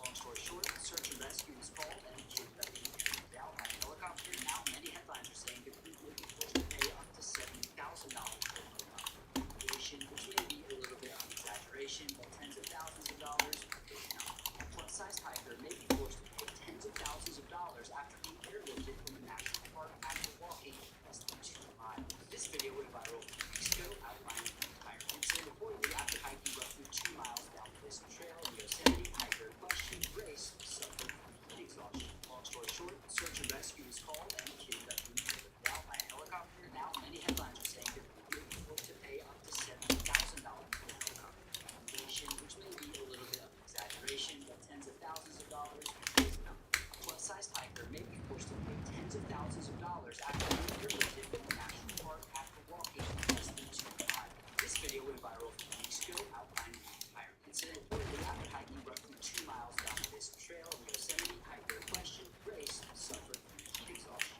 Long story short, search and rescue was called and she ended up being airlifted out by helicopter. Now many headlines are saying that we may be forced to pay up to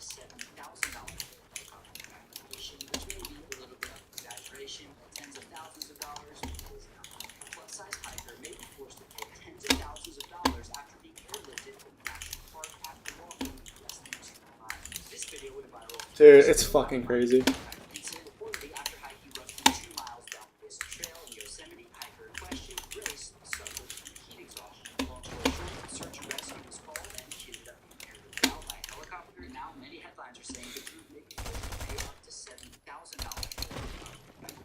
Which may be a little bit of an exaggeration, but tens of thousands of dollars is enough. Plus size time.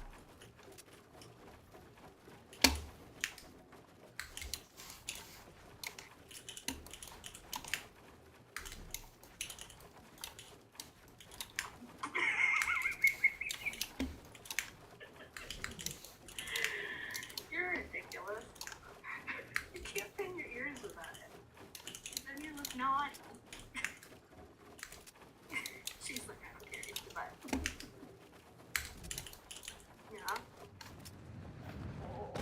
Oh, you got such a dry tail now. Is that why you're so itchy? Maybe. Can I leave?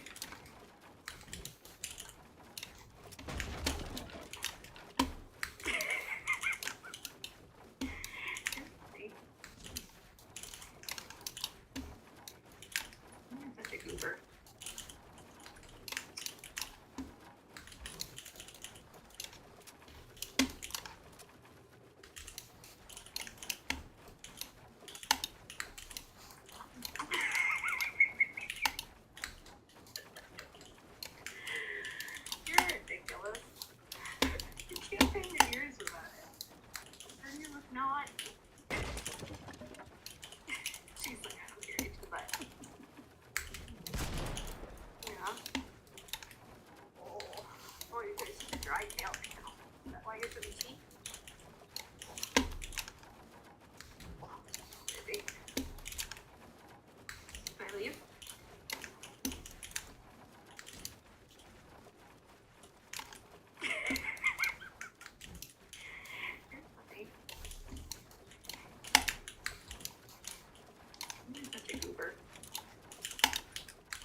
So you know how there's different colored diamonds?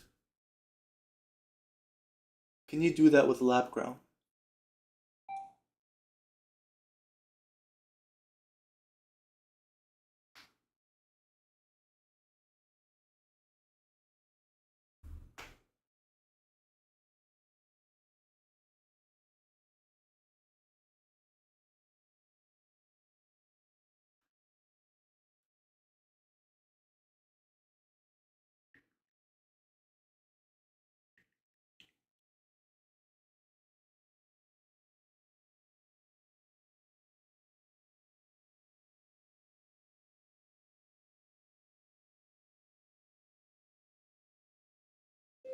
Is a spectral ring feminine?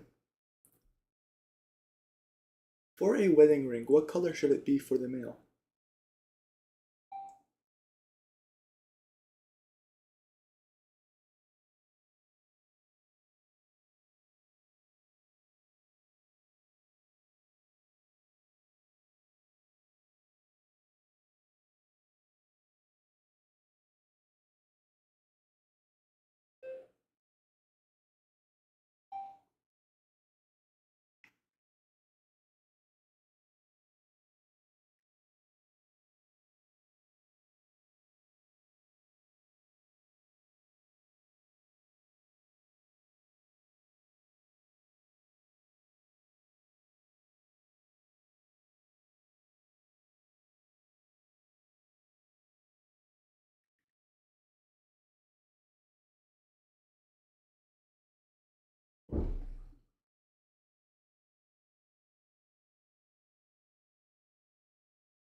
Nice gold ring.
to Ukraine to fight on the front line. And this will the long term. But for the moment, they want to get more weapons to Ukraine. But the real problem is that it's really not weapons that the Ukrainians need. What they need is manpower. They need soldiers on the front line. But you don't see the Europeans rushing to send soldiers to Ukraine to fight on the front line. And this will raise the question of how long Ukraine can last without more soldiers. So I think the Europeans will build up their weaponry and they'll build up their fighting forces. But I think before they achieve significant levels of weapons producing capability, before they build their actual forces up, before they can actually fight a war.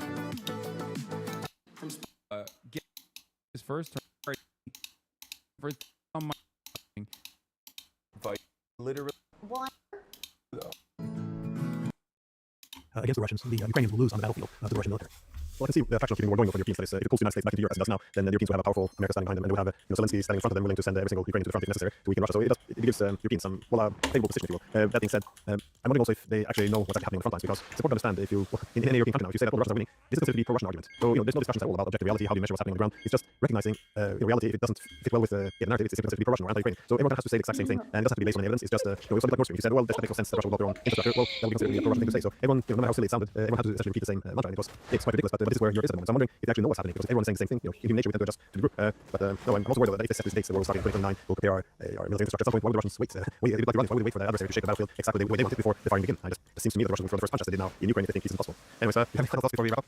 Well, I think what you see here, Len, is that the Europeans are getting more and more involved in what's going on in Ukraine. The European commitment to Ukraine is deepening, you just sort of say to yourself, how does this one end? In other words, what if the Russians begin to roll up the Ukrainians on the battlefield? You and I think that the Russians are winning the war. They're winning it at a slow pace, but there's no question in my mind, and I think it's true of you as well, that the Russians are on the offensive and they are succeeding on the battlefield, albeit slowly. So the question is, if the Ukrainian military begins to crack, what are the Europeans going to do at that point in time? Again, you just want to think about how deeply committed the Europeans are to this war. And if it looks like Ukraine is going to lose, and Ukraine then begins to lose, what are the Europeans going to do? Are they going to just say, well, we tried, we lost, that's the end of it? Or are they going to try to escalate? They're going to try to rescue the situation. Are they going to become desperate? That's one side of the equation. But then there's the Russian side of the equation. What if the long-range drone war is really beginning to affect the Russian economy, and they're getting desperate? What if the pressure on Putin is growing greatly because this war has just dragged on for so long that he feels he has to do something to end it? Or go back to the drone campaign, he has to go back to end the drone campaign, or go back to the battlefield. He has to do something to speed up the victory. What if forces like that begin to come into play in a major way on the Russian side? What are they going to do? Aren't they going to escalate? So what I'm saying to you, Len, is if you sort of think about where this one is going, you can tell a story where the Europeans are put in a position where they have to escalate, and the Russians are put in a position where they have to escalate. And let's say that doesn't happen, and the war just goes on and on. Is it really feasible for this war to last for another 2 or 3 years? Is it one side going to try to do something at one point to put an end to it? And here we're talking mainly about the Russians. And then, of course, how does that play itself out? What I think I'm saying here is that this is a very dangerous situation. I think early on in the war, it was possible to walk away from the war for the Europeans and for the Americans. And it was possible for the Russians to make a compromise deal back then. This was certainly true at Istanbul. If you think about where we were at Istanbul, compared to where we are now and where we seem to be headed, I think the idea that the United States is now sort of back in the fight and Trump is enthusiastic about new sanctions, really serious secondary sanctions against Russia, and that we're going to, we meaning the West in this case, go to great lengths to help Ukraine ramp up the drone campaign against Russia. I don't see how this has a happy ending. The Russians probably tolerate so much, and then the Sergei Karaganov logic comes into play. You're backing a great power into a corner. So, and then just to repeat myself, to go back to the European side of things, or the Western side of things, we're now so deeply involved in this war, so deeply committed, that losing it's not going to be easy. And by the way, just to expand on this, let's just talk about the Americans. We talked earlier about the fact that the Americans effectively suffered a humiliating defeat in the Middle East. Let's assume that defeat is codified in a new memorandum of understanding at some point. And then after that, it looks like the Ukrainian military is collapsing and the Russians are going to win, and we, the United States, are backing the Ukrainians. This would be the second defeat in a row. What is the United States going to do in that circumstance? Now, I'm clear, I'm not saying that's going to happen. I don't know. Who knows for sure exactly what's going to happen? We're kind of feeling our way around in the dark here. But we can tell all sorts of plausible stories about how this really ends up, we're going to the Ukraine war, in a disastrous way. It's just a very dangerous situation. And all the forces are pushing the situation in more dangerous ways, not in less dangerous ways. It's not like I expect when you and I talk a month from now or 2 months from now, we will be saying, thank goodness that these set of decisions were made so that the temperature has been lowered. If anything, I think you and I expect the temperature to rise. And this is a very dangerous situation, especially when you consider the Russians have nuclear weapons and the Americans have nuclear weapons as well. Yeah, well, I never hear any arguments in terms of how this is going to end positively, because in Europe they're all very enthusiastic about sending weapons. They're talking about how many Russians they're killing, all these things. But yeah, they never get into that. How do they expect the Russians to respond? Because the assumption is always, if we just make sure more Russians are dying, the world will become more unpopular and Putin will have to walk away. And my question will always be, well, Russia can't walk away because this is an existential threat. And they know what's going to happen if Russia walks away at some point. Well, Stalin said what will happen. NATO troops will begin to move into Ukraine. They will pack the country up with drones and long-range missiles. And much like the day after the coup in 2014, you're going to have CIA bases appearing across the Russian border to destabilize Russia. So this isn't acceptable. This idea that you just kill enough of Russian soldiers to weaken them, then somehow they will just pack up and submit, capitulate. It just seems like a fantasy. It is only heading towards a massive war. And if they don't have conventional, we have exhausted their conventional military capabilities, well, it's a bit like Iranian logic. Well, then they need nuclear deterrence. Same as the Russians. If we are able to exhaust them, they will have to use nuclear weapons instead. They're not going to capitulate. I mean, it should all be obvious, but the thing is, as I said in Europe, if you say that this is an existential threat for the Russians, that's considered to be a pro-Russian argument, because the only acceptable answer is that this is opportunistic imperialism. Putin woke up one day, he wanted territory. This is the only thing the war is about. So when Russia leaves, the war is over. This is the logic. And if you argue against it, it's a pro-Russian argument, which means you're gone. No one can have a discussion with you. So I don't see any possible solutions. I think it's only escalation from here on, and we're heading towards war. I would just say, Len, and I believe I've said this on the show before, we never did any of this in the Cold War. We did not behave like this because we fully understood that backing the Russians into a corner would potentially lead to disaster. We're talking about a country that's armed to the teeth with nuclear weapons. The idea that we're going to knock the Russians out of the ranks of the great powers and get away with that scot-free? Why does anybody believe that? I mean, we did not believe that during the Cold War. Some people thought you could defeat the Soviet Union with a splendid first strike. In other words, go into your nuclear arsenal and eliminate their ability to fight a nuclear war or any other kind of war. You could win with a nuclear first strike. Some people believed that early in the Cold War. But other than that, the idea that you could sort of back the Russians into a corner and bring them to their knees, I mean, you just didn't think this way. By the way, think about the end of the Cold War and think about the brilliant job that the President George H.W. Bush administration did in ending the Cold War. They went to great lengths, as you well remember, not to humiliate the Russians and to let the Russians down gently, because they understood that they were dealing with a nuclear armed superpower and they didn't want to back it into a corner. They knew it had to be treated gently. But we have given up thinking about the world in those terms. It's really quite remarkable. There was an article recently in Foreign Affairs, and I love the title of the article. It's called "The Strange Defeat of Nuclear Deterrence." The strange defeat of nuclear deterrence. And the woman who wrote the piece is, basically talking about the fact that nuclear deterrence, which seemed to matter so much in the past because people understood the basic logic in very important ways, is not understood by all sorts of people. They don't think that nuclear deterrence applies very much in the Russian case. They think the fact that the Russians have nuclear weapons and have red lines doesn't really matter. You can push the Russians around and get away with it. Again, that's not the way we thought in the Cold War. We fully understood once they had an assured destruction capability that you better be extremely careful in dealing with the Russians. When they went in Hungary in 56 and Czechoslovakia in 68, do you think we helped the Hungarians and the Czechoslovakians? Absolutely not. For good strategic reasons. We didn't want to threaten the survival or great power status of the Soviet Union. The same logic should apply here, but it doesn't seem to apply. And where all this ends is very hard to say, but it is hard to tell a story where you have a happy ending. I agree. Well, on that as well, I've heard of comments as well that if I had one that we should be worried that pushing the Russians too far because they have a nuclear deterrent. Well, respecting Russian nuclear deterrent, that's also pro-Russian because now it means that we're empowering Putin to use nuclear weapons for blackmail. So there's the thinking is terrifying. I was kind of hoping for a while that this kind of rhetoric was merely, setting up a favorable negotiation position, but I'm kind of convinced that they believe in their own nonsense essentially, and that's kind of terrifying, to be honest. Well, anything, all this makes meaningful negotiations less possible. Right? What's paradoxical here is that people in the West, and this includes President Trump now, think that putting greater pressure on Russia, either with drones or sanctions, increases the chances of bringing them to the negotiating table. They've got it completely backwards. It's going to have exactly the opposite effect. It's going to lead to Sergei Karaganov. I agree. I just saw the different EU leaders with Zelensky and Paris, and we need to strike more in Russia because this will bring Putin to the negotiation table. He wants the negotiation table. It's the Europeans that refuse to talk. They want to sit at the table, but they don't want to talk to Russia. None of this makes any sense at all. But and then you have Starmer came out with this argument that we need peace now. Same as peace means ceasefire. And as soon as ceasefire is in place, the troops can move into Ukraine. I mean, but everyone, I think, with a little bit of ability to think, would know that this will cancel the possibility of any peace. This is what peace means. But again, I'm not sure if they believe it or nonsense, or if this is just a way of deceiving. Anyways, we're living the age of political midgets. It seems. We really need old statements like the Cold War statement, but here we are. I think, just my final point on this, I think that what we need are strategic thinkers, and I think what we need is an elite in Europe and the United States that think strategically. And I think what happened is that during the unipolar moment, when the United States was the only great power on the planet, Russia was badly weak, and China was not yet a great power. The United States and European allies developed a way of looking at the world that was at odds with basic balance of power politics, that paid little attention to nuclear deterrence and red lines. And we came to think, we in the West came to think that international politics had fundamentally changed, and the United States can do pretty much anything it wants and get its way. And I think that's carried over into the present, into the new multipolar world that we live in. And I think that I find it quite remarkable how little most people who came of age in the unipolar moment know about nuclear deterrence. During the Cold War, everybody who moved into the strategic realm, got interested in national security affairs, got schooled on the ABCs of nuclear deterrence and conventional deterrence. You learned to think about great power politics in quite sophisticated ways because we all understood that we were operating in a very dangerous world. And unipolarity, that went away because there was only one great power, the United States. And the United States and European allies thought they were pretty much free to do everything, and those old rules had gone away, and worrying about nuclear deterrence didn't matter that much. Then we moved back into this new multipolar world around 2017, and it appears to be the case that most people have not really come to terms with the fact that we're back in the realm of great power politics. We're back in a world where nuclear deterrence really matters, and you have to think seriously about what it means to live in a nuclear world and what you can do vis-a-vis other powers that happen to have. He signed up willingly by his own choice for MapleStory yesterday. It's because I'm so excited to play MapleStory, and I'm completely not a simp, and I'm not a pussy that's afraid to tell you no. I completely signed up for it under my own volition because I heard that the game was really popular, and I wanted to see what all the excitement was about. Yeah, thank you. What class are you going to play? I was thinking about playing the same class as her. So, you remember I played Lost Ark? Now, I was only thinking, I got a 2% chance I get that motherfucker. I watched that the past that you made, and not knowing as much as the people.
And the things I say on Twitter.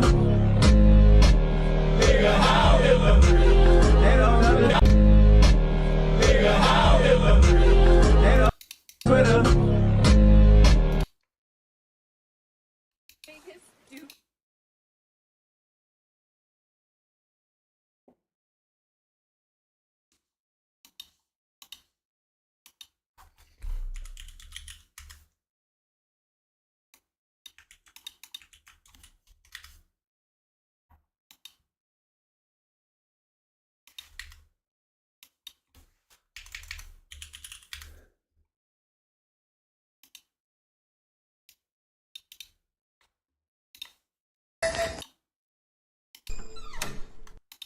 But how much income they?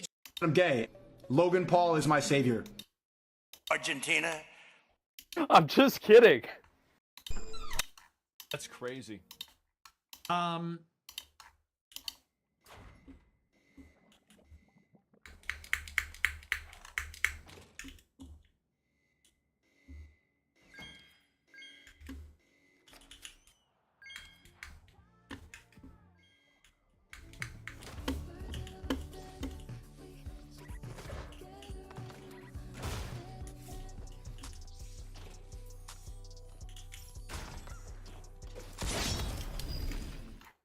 Yeah, what's up?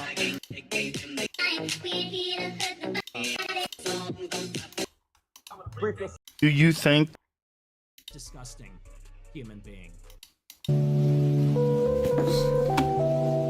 Action about Miz, but I think it's going to eventually happen. Even though he's on, you know, in love with her. It's so hard to the point where he's now. Who the fuck is Rain?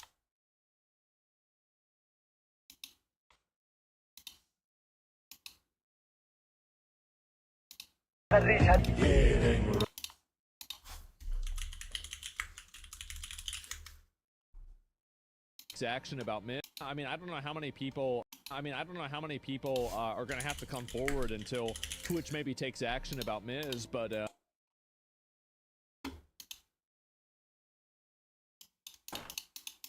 Then I just don't understand, dude.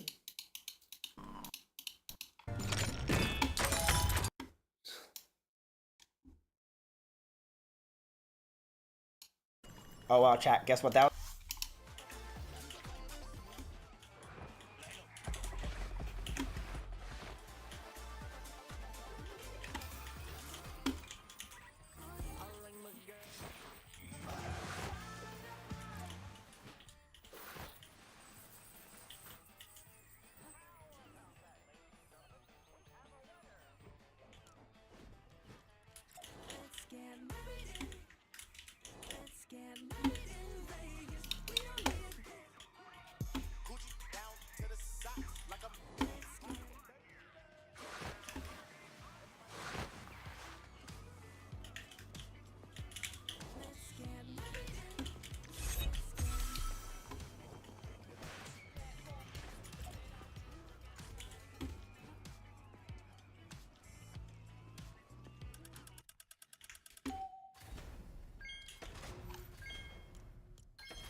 Look, let's say you're socially anxious. Okay, so what happens when you're socially anxious?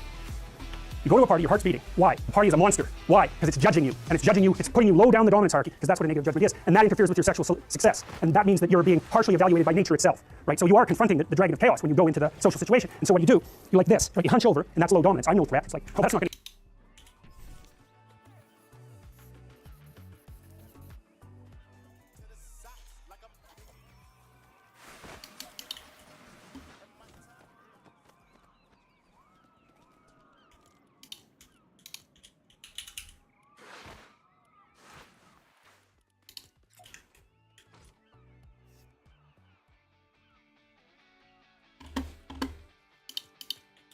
Step right up and win a prize.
going to get you very far. But that's a logical thing to do in the face of a tyrant. So I'm no threat. You look at the king and you're dead. I'm no threat. I'm hunched over. And then what's happening internally? What are people thinking about me? What are people thinking about me? Am I looking stupid? Am I looking foolish? Geez, I'm awkward. I hate being here. Man, I'm sweating too much. It's all internalized, right? It's all self-focused. The eye isn't working. The eye isn't working. What do you tell people?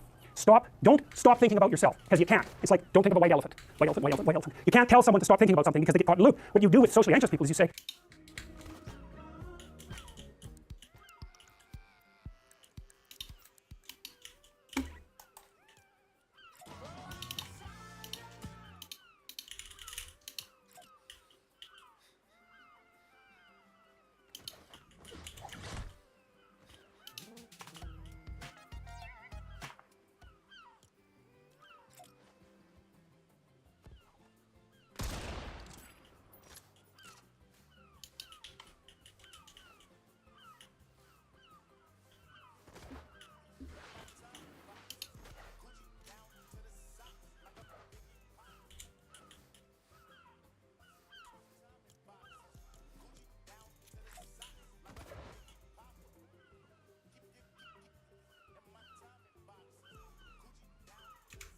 look at other people. Look at them, right? Why? Because if you look at them, you can tell what they're thinking. And then unless you're terribly socialized, and some people are. Some people have no social skills. And so the reason they can't go to a party is because they don't even know how to introduce themselves.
themselves. Like they're just, no one ever taught them how to behave. And so they're really good candidates for behavior therapy because you walk them through the process of how you actually manifest the procedures that are associated with social acceptability. But most people aren't like that. They have the ability. So if they're really introverted and high in neuroticism, they can usually talk quite well to someone one-on-one. Why? Because they look at them. Well, if I look at you, it's another thing to do if you're ever speaking to a group of people. Never speak to the group of people. That doesn't exist. You talk to individuals, and then they reflect for you the entire group, because they're all entrained. So you look at one person, they broadcast to you what everyone's thinking, and you know how to talk to one person. So it's easy. So as soon as you focus on the person, not you, you push your attention outward, use your eye, you push your attention outward, and you start watching, well then all your automatic mechanisms kick in, and you stop being awkward. Because if we're talking, and I'm looking here, I don't know what you're going to do next, and I'm going to put disjunctions into the, they're like bad chords in the melody of our conversation. And the reason is I'm not paying attention. So that's why the eye is the thing at the top of the pyramid. It's like the thing that enables you to win the set of all possible dominance hierarchies is the eye. Pay attention. Pay attention. That's the critical issue. That's why the Egyptians worshipped Horus. That's why Horus was the thing that rescued Osiris from the depths. It's the capacity to pay attention. What do you pay attention to most? What your right hemisphere signals as anomalous. It attracts your attention. It's like, this isn't going quite right. I'm not looking at that. Wrong. That's what you look at. That's what you look at. What's not going right. Because that's the terrible monster that might eat you, but it's also the place you get all the information. So that's why it's useful to have discussions with your enemies, because they will tell you things you do not know. And that's such a great thing, because if you don't know them, well, you're not very smart, are you? You know, there may be a time when you go somewhere that's the thing you need to know. And maybe your enemy will tell you why you're such a fool, you know, and a bunch of other things that aren't true too. But even one thing that's accurate, it's like, yeah, thanks very much, man, maybe I'll do some work on that, and I won't have to carry that forward. So, and then that's part of the reason, again, why the terrible predator, it's always the terrible predator that has the gold. It's like, it's the person who delivers the message you do not want to hear. So it's rough, but it doesn't matter. Life is rough.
They have nuclear arsenals of their own. I mean, people like you and I, we talk similar to the way we talk back in.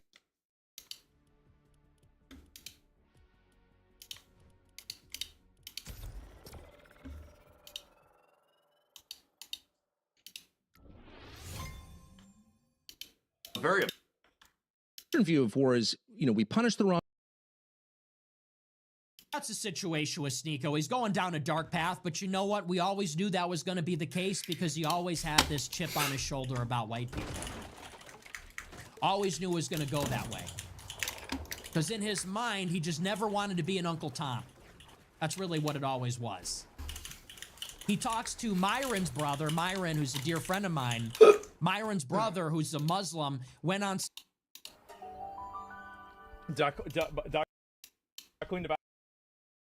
This is gonna drive Rabbi, who created Hezbollah? Who created Hezbollah? Not the Jewish people. Oh, then who? Because 1982, Israeli staged an illegal invasion of Lebanon. Hezbollah was created to kick them out, to kick out the foreign invaders. And in 2000, they ended up kicking them out.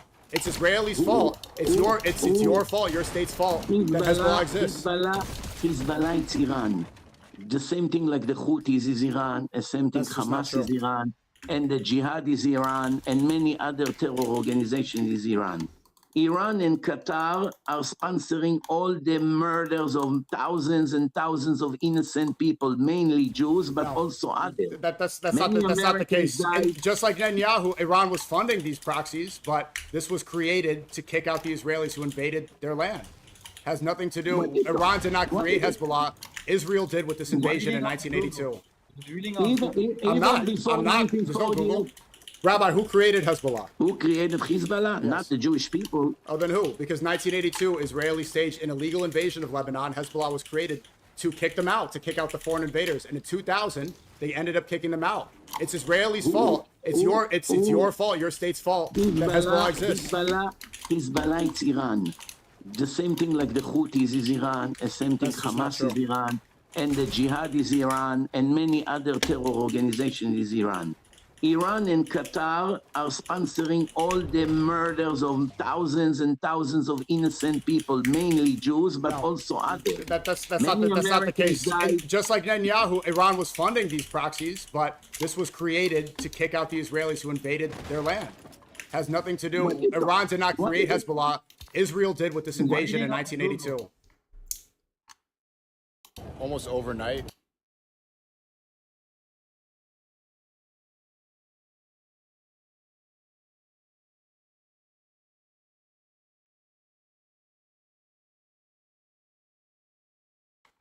It's just not. Yeah, you're too cool. What you do is you should choose the United States of America again.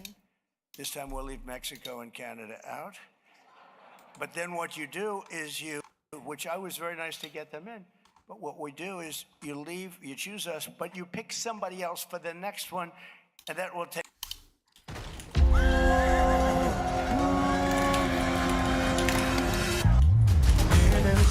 عباس منه ماسك دين الخوة عباس منه ماسك ايدي وعيني الحسين واهله وناسه اطرح هادي عباس واجمل ساقي وغيره طالع الباب كلها براسه قمر بني هاشم واذا قال فعل قمر بني هاشم قمر بني هاشم يترس اسمه فحل قمر بني هاشم قمر بني هاشم الما ينادي لدخيلك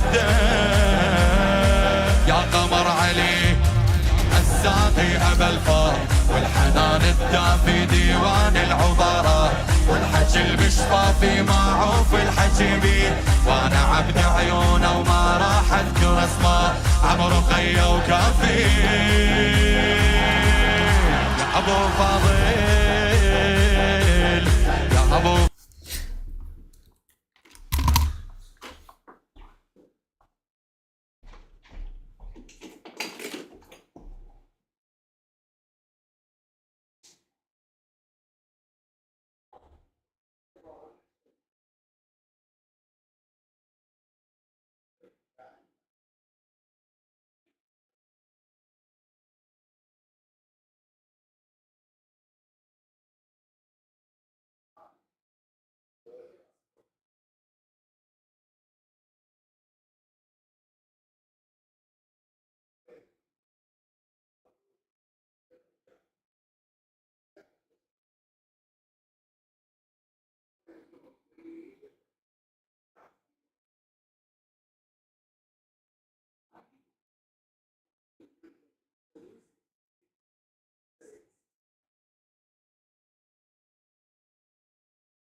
What about any automatic litter thingy?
An electric circuit is a closed loop that causes electricity or allows electricity to flow. There has to be a closed loop. The closed loop, the electrons come out of this black wire, come into the other camera frame, through the light bulb, into this wire, which is looped a little bit. Then it goes through the switch here, and then back around and now back into the frame of the power supply right here. Voltage is the push. The reference point for this voltage on this readout is between these two terminals.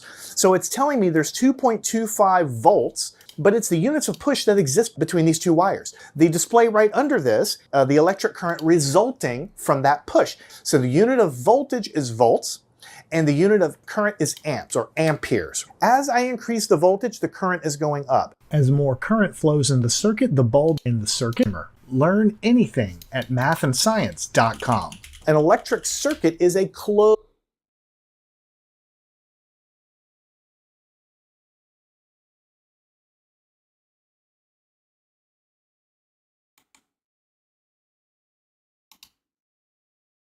I'm an electrical engineer myself, so I was always very interested in electricity and electric circuits. So what we're going to do in this class is exactly what the title is. We're going to learn all about circuits, we're going to learn about electricity, we're going to learn about the components that go into circuits, but mostly what you do in engineering courses is learn how to analyze them. Given a circuit, what is going on? Where is the current going? What is the purpose of the circuit? And so there's a lot of details there, a lot of techniques that have been developed over the years to pull those things off. You know, 100 years ago, circuits and all the things that we take for granted today would be super theoretical, but they're all basically physics. They're taking energy out of a battery or energy out of a wall. I'm an electrical engineer myself, so that is exactly what the components that go into circuits, but mostly what you do in engineering courses is learn how to analyze them. Given a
circuit, what is going on? Where is the current going? What is the purpose of the circuit? And so there's a lot of details there and a lot of techniques that have been developed over the years to pull those things off. 100 years ago, circuits and all of the things that we take for granted today would be super theoretical. But they're all basically physics. They're taking energy out of a battery or energy out of a wall and letting it run around in a loop and doing some useful work with it. That work might be spinning a motor, right? So spin a fan. Or that work might be shooting a radio wave out across the world to talk to somebody else. Or that work might be going to a microprocessor and flip a bunch of bits around and add a bunch of numbers together, basically create what we call a computer. But there's basically infinite number of ways that you can create circuits to do what we want them to do. But before you can understand a microchip, before you can understand an amplifier, before you can understand a nuclear power plant, you have to start at the basics. You have to start at the really, really simple questions, the things that are so fundamental. And that's what we're going to do in this course. We're going to start with fundamentals, and then we're going to go on and talk about circuits and the different kinds of circuits, how to analyze circuits, figure out what's happening inside these circuits. And you'll find there's a broad array of tools that you learn in your classes to help you with that. Now, I'll say right away, the title of this guy is Engineering Circuit Analysis. But my goal is to really try to make it as accessible as possible to anybody out here who wants to learn it, right? Don't let the word engineering scare you too much. Engineering is a big word, makes it sound really hard, but I'm going to try to break things down so that everyone can get it. Now, I will say, the good news is, and this is true, with circuits in general, there really aren't that many big picture concepts to understand. In this section, we're going to talk about voltage, current, and resistance because they're so important to understand. In this section, we're going to talk about many big picture concepts to understand. In this section, we're going to talk about voltage, current, and resistance because they're so important. But really, once you get past that, there's a few other big picture concepts, and then you understand really the basics. The challenge with circuits comes is that I can draw a circuit on the board, and you might know how to analyze it and figure out what's going on, and then I might change one little line, one little branch of the circuit, might completely change how the thing operates, right? So there's an infinite variety in how they can be constructed. That's what really requires you to get a lot of practice, and that's what this course is going to be. It's centered around practice. And to be honest with you, you don't need to know much more than algebra to do very, very well in this class. Yes, we are going to use complex numbers a little bit later in the course, not in the beginning. We are going to use some calculus and integration later on in the course, but by and large, you can do a ton of circuit analysis with just some basic algebra, and that's the way I'm going to try to teach it to you so that everybody can be accessible to everybody while also catering to the engineering student, which is really the focus of the class.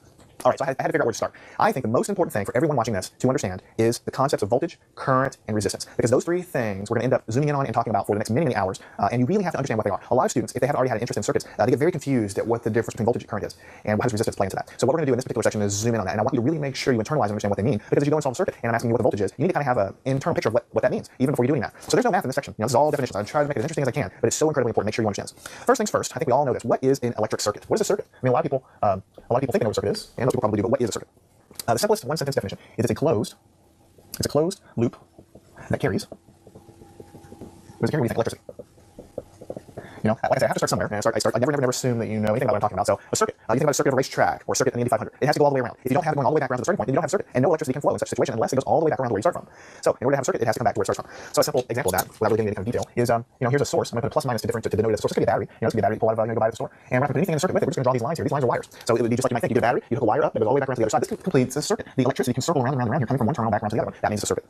Super important, but also very simple as well. Now let's get to something that's not quite so simple, but a lot of people still may understand this. What is current? And when I say current, I mean electric. Now learn how to spell current first of all. Current. Electric current. What is electric current? Okay, the simplest definition to write down for what electric current is, it is the flow of electrons in a circuit.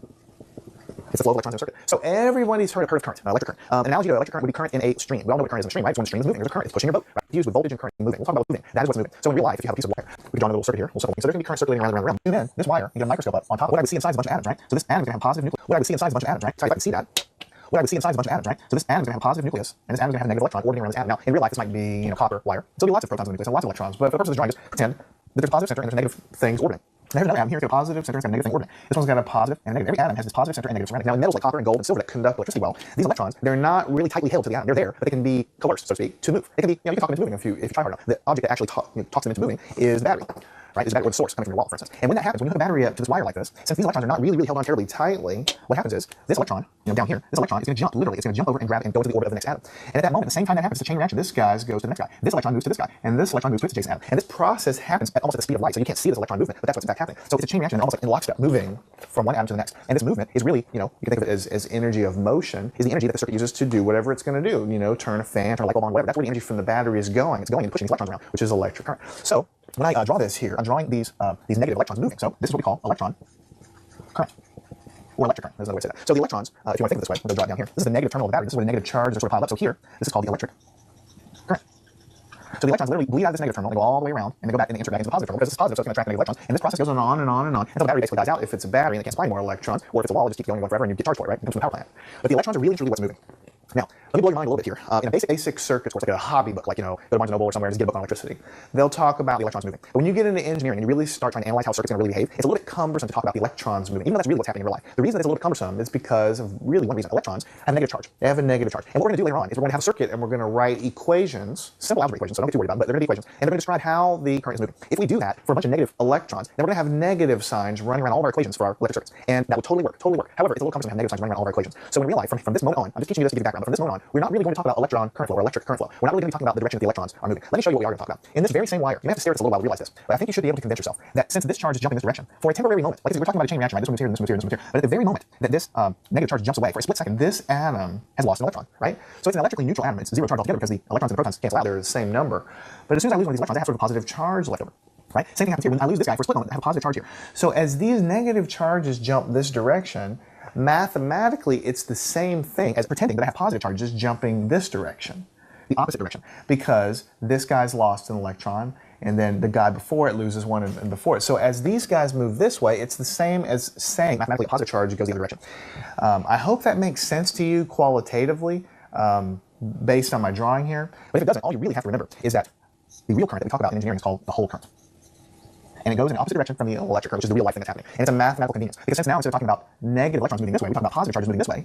Now we have positive charges in all our equations. And all our equations have rid themselves of all these negative signs, or at least a lot of negative signs, right? And it makes it a lot easier to deal with. So it's really saving you time, if you think about it that way, saving you a thought process. So the real electrons are going this way, but we pretend that we have an equal and opposite number of positive charges going the same direction. We call it a hole current. The reason it's called a hole current is because for a split second, when this electron leaves, it's left like a hole behind on this atom, which is making that guy positive.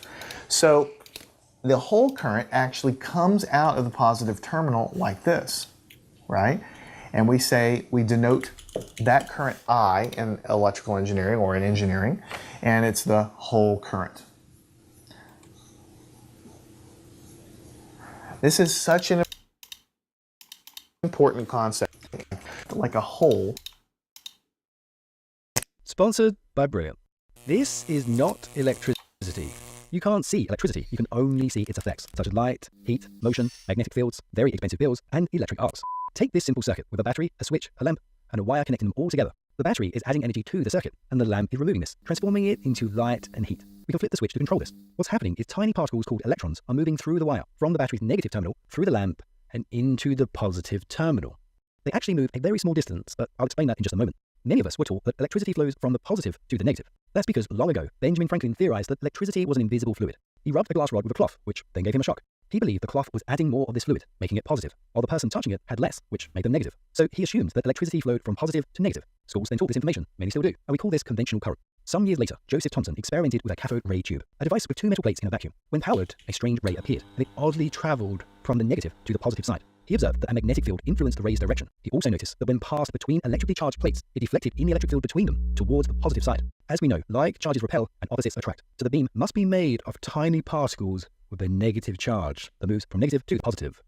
He called these particles an electron, and we call this electron flow. Unfortunately, Benjamin Franklin had guessed incorrectly. The cloth was removing electrons from the glass rod, and they were moving from the person to the rod. The common analogy is that the battery is like a pump, providing the pressure to push the current through the circuit. We measure this electrical pressure in a unit of volts. For example, this battery is rated to provide 1.5 volts, and this one is rated for 9 volts. The water flowing through the pipe is similar to the electrons flowing through the wires. We measure the flow rate in quantity per time, and we measure the current in amperes, or just amps. 1 amp is equal to 1 coulomb per second, which means that if 1 amp was flowing through this wire, then we would have 1 coulomb of charge per second passing this point. An experiment by Robert Millikan calculated the charge of an electron, which is a tiny number. But from that, we can calculate how many electrons are flowing, and we see that 1 amp is equal to around 6.2 quintillion electrons per second. So we just say 1 amp to make it easier. The lamp is adding resistance to the circuit, similar to a section of thin pipe, limiting how much water can flow. We measure the resistance in a unit of ohms. So the voltage is the pushing force, which moves the electrons, and the resistance makes it difficult, so it limits the amount of current which can flow. But we can use Ohm's law to calculate the resistance, voltage, or current in a circuit as long as we know two values. So if we measure the current in this circuit, and we know the voltage, then we can easily calculate the resistance. From that, we can calculate how much energy is being consumed. By the way, I did make these handy mugs with all the formulas on, making it quick and easy to use. Links down below if you would like one.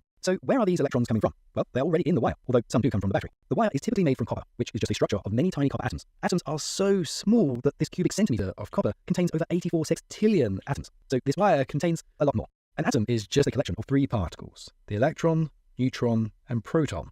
Different elements have different numbers of these particles. These elements are listed in the periodic table, and here we can see copper. I'm going to use the Bohr model to illustrate the atom, but some of you will be familiar with the more accurate quantum mechanics model of an atom. This is very complex and beyond this video, so we're going to use the Bohr model. This shows that the copper atom has 29 protons and 35 neutrons at the center, which form the nucleus. It also has 29 electrons around the nucleus in different orbital shells. In the outermost valence shell, there is 1 electron, which is free to move around to other copper atoms. Due to ambient thermal energy, these electrons will naturally move around. They're mobile, and they move randomly in any and all directions. These mobile electrons are bouncing off of atoms and ending up roughly where they started. While some move left, some move right, so the average is 0. The electrons are negatively charged, and the protons are positively charged. Neutrons have no charge. When an electron leaves the atom, there are more protons, so it has a positive charge, and we call this an ion. The copper atoms are all sharing electrons, so inside the wire, we have the same number of electrons and protons. Therefore, it is balanced, and no charge exists inside the wire. The protons are positively charged, and their electric field lines point radially outwards, while electrons are negatively charged, and their field lines point radially inwards. The field lines of two electrons or two protons will repel each other, but a proton and an electron will attract. If we connect a plate to each terminal of a battery, we would have a build-up of negative charge on one side and positive charge on the other side. If you imagine that these magnets are electrons and they are creating a neutral charge with their protons, when the battery adds an electron, it squeezes them, so the charge has increased. They only need to move a small amount for that to happen. We know that magnets can interact through their magnetic fields over a long distance without physical contact. The same with electric charges. Their electric field lines reach out across the gap. We can see that by applying a high voltage across these two plates. The grass seeds will align with the electric field, revealing the electric field lines. By the way, these arrows indicate the direction a positive charge would move. In our case, we use electrons, which are negatively charged, so they move in the opposite way of the arrow, which is a little confusing, but just remember it moves from negative to positive. Our battery has a negatively and positively charged end, so it has an electric field. By connecting a wire, we can direct an electric field through the wire, which helps them move the electrons from the negative to the positive terminal. The electrons still move randomly, but the electric field causes them to drift towards the positive terminal. As they move together through the wire, they create a magnetic field around the wire. We can see that using some compasses. We use this to build electromagnets, and it's also used to drive electric motors. So how far do electrons move? Well, let's assume a current of 1 amp is flowing through this wire. We can calculate the drift speed, which is less than 0.1 millimeters per second, which means it would take a very long time to travel this small distance. But when I flip the switch, the light turns on. So how can electrons travel so slowly? If you imagine these are electrons, when we move an electron at one end, its influence travels much further and faster. In the wire, we have an initial pulse of electric and magnetic fields propagating down the wire, close to the speed of light. Then an electric field causes the electrons to drift because of the surface charges, and we'll see that in just a moment. If I take 1 meter of this resisted wire, the resistance gradually increases along the length of the wire. By the way, this is different to standard copper wire. We use it in things like toasters because the large resistance creates heat. Copper wires have almost no resistance. If we apply 10 volts across the ends, the voltage gradually reduces along the wire, but the current is the same at each point. That's because the magnitude of the electric field inside the wires is the same. So something is happening when we connect the wire to the battery. The battery contains a mixture of materials, specifically selected because they produce a chemical reaction which absorbs the wire to the battery. The battery contains a mixture of materials, specifically selected because they produce a chemical reaction which absorbs electrons on one side and ejects electrons on the other side. Imagine that the chemical reaction pulls in an electron and forces it to one end. Each time this happens, the electric field grows and makes it harder for another electron to move across. But the chemical reaction force is so strong that it keeps moving them until the forces become equal, and then it stops. If an electron leaves, the forces are unbalanced, so the chemical reaction forces another electron across to restore and maintain that balance. For me to move these magnets towards each other requires energy. They want to repel. But the chemical reaction to move this electron against the electric field also requires energy. For every coulomb of charge moved, it requires 1.5 joules of energy. That is our voltage, our electromotive force. This is the pressure the battery can provide. Other chemical reactions can provide different voltages. So due to the chemical reaction, we therefore have a buildup of negatively charged electrons on one side, and the other side has a shortage of electrons, giving us effectively a positive and negative terminal. This charge at the ends of the battery is going to create its own electric field. Remember, our piece of resistive wire has a neutral charge inside because of the balance of protons and electrons. No electric field exists, and so no current flows.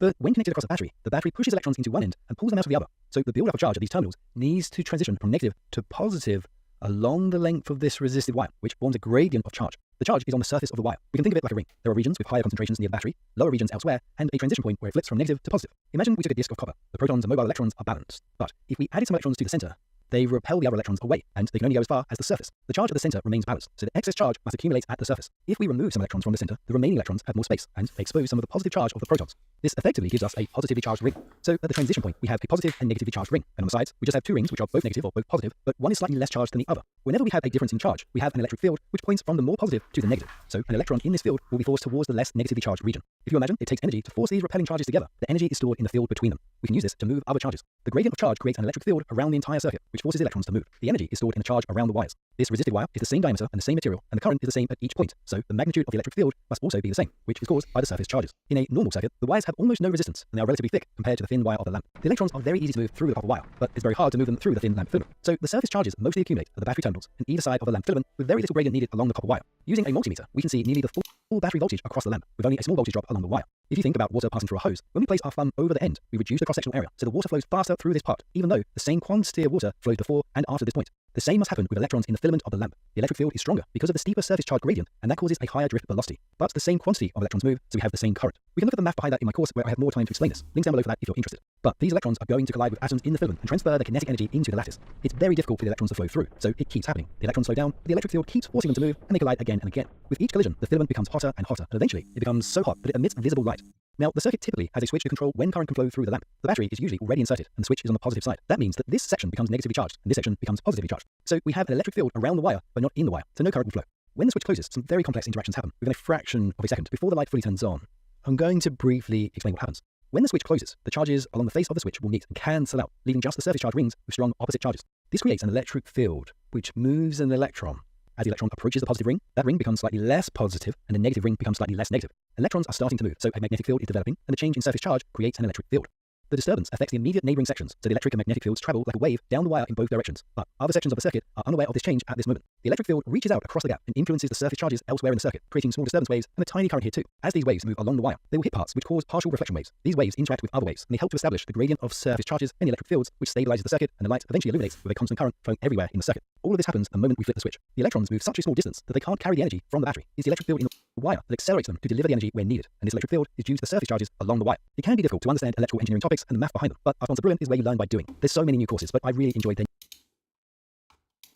Most of the electricity is coming from turbines that convert steam to electricity. You heat water, the water, steam turns the turbine, and the turbine generates electricity. It's a matter of where you get the energy to boil the water. That's what it comes out. Is it coal? Is it oil? Is it nukes? Is it wind?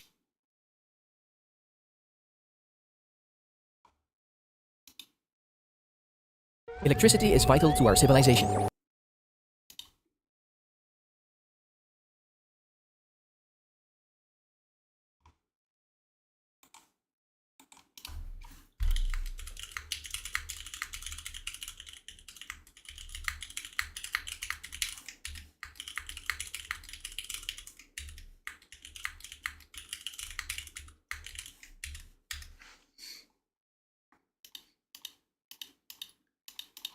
Behind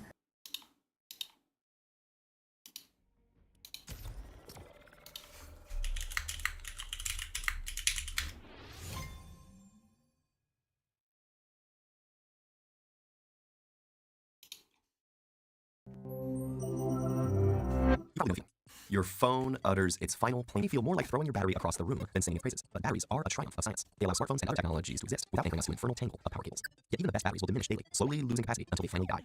So why does this happen, and how are batteries even store so much charge in the first place? It all started in the 1780s with two Italian scientists, Luigi Galvani and Alessandro Volta, and a frog. Legend has it that as Galvani was studying a frog's leg, he brushed a metal instrument up against one of his nerves, making the leg muscles jerk. Galvani called this animal electricity, believing that type of electricity was stored in the very stuff of life. But Volta disagreed, arguing that it was the metal itself that made the light twitch. The debate was eventually settled with Volta's groundbreaking experiment. He tested his idea with a stack of alternating layers of zinc and copper, separated by paper or cloth, soaked in a saltwater solution. What happened in Volta's cell is something chemists now call oxidation and reduction. The zinc oxidizes, which means it loses electrons, which are in turn gained by the ions in the water in a process called reduction, producing hydrogen gas. Volta would have been shocked to learn that last bit. He thought the reaction was happening in the copper rather than solution. Nonetheless, we honor Volta's discovery today by naming our standard unit of electric potential the volt.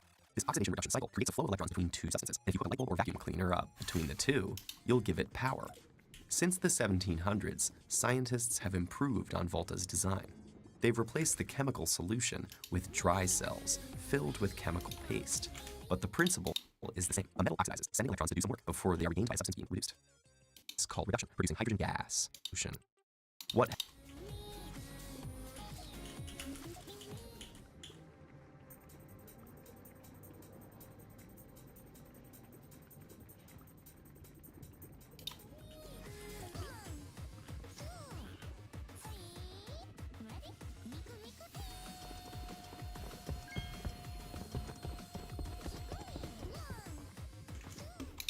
happened in Volta's cell is something chemists now call oxidation and reduction. The zinc oxidizes, which means it loses electrons, which are in turn gained by the ions in the water in a process called reduction, producing hydrogen gas.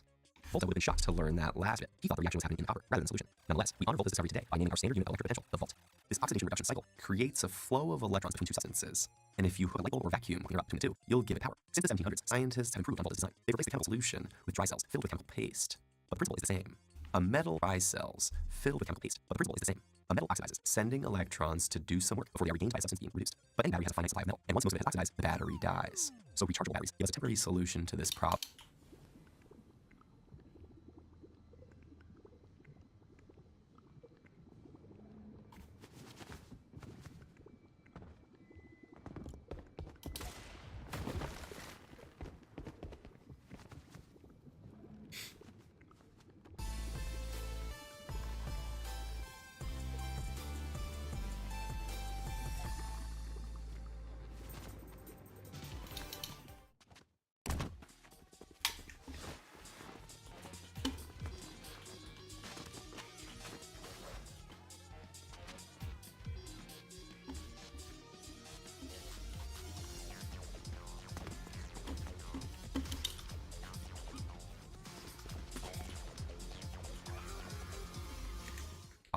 by making the oxidation reduction process reversible.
So what is electricity and how does it work? To explain electricity, we need to zoom past the molecular and into the atomic level. Atoms are the smallest things we can kind of see, but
electrons can on this atom, which is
Hold on.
than just for the powers that be at TikTok. Buy something. So the moral of the story is TikTok, do better.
Yes, sir.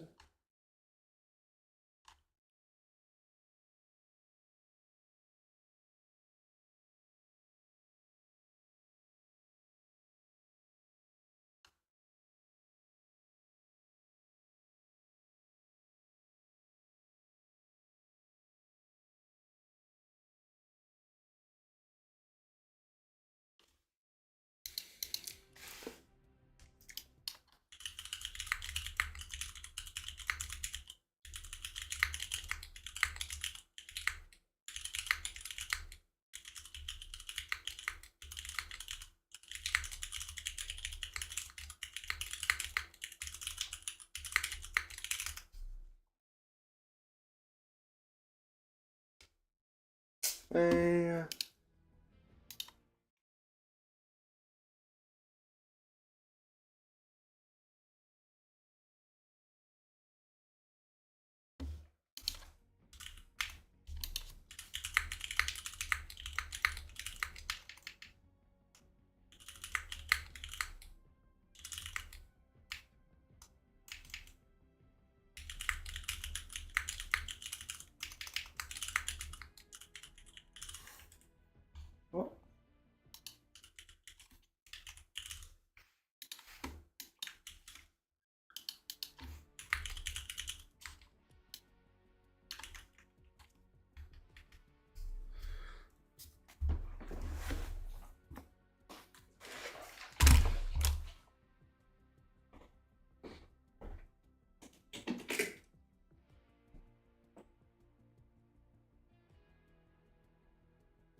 Alright, wait, hold up.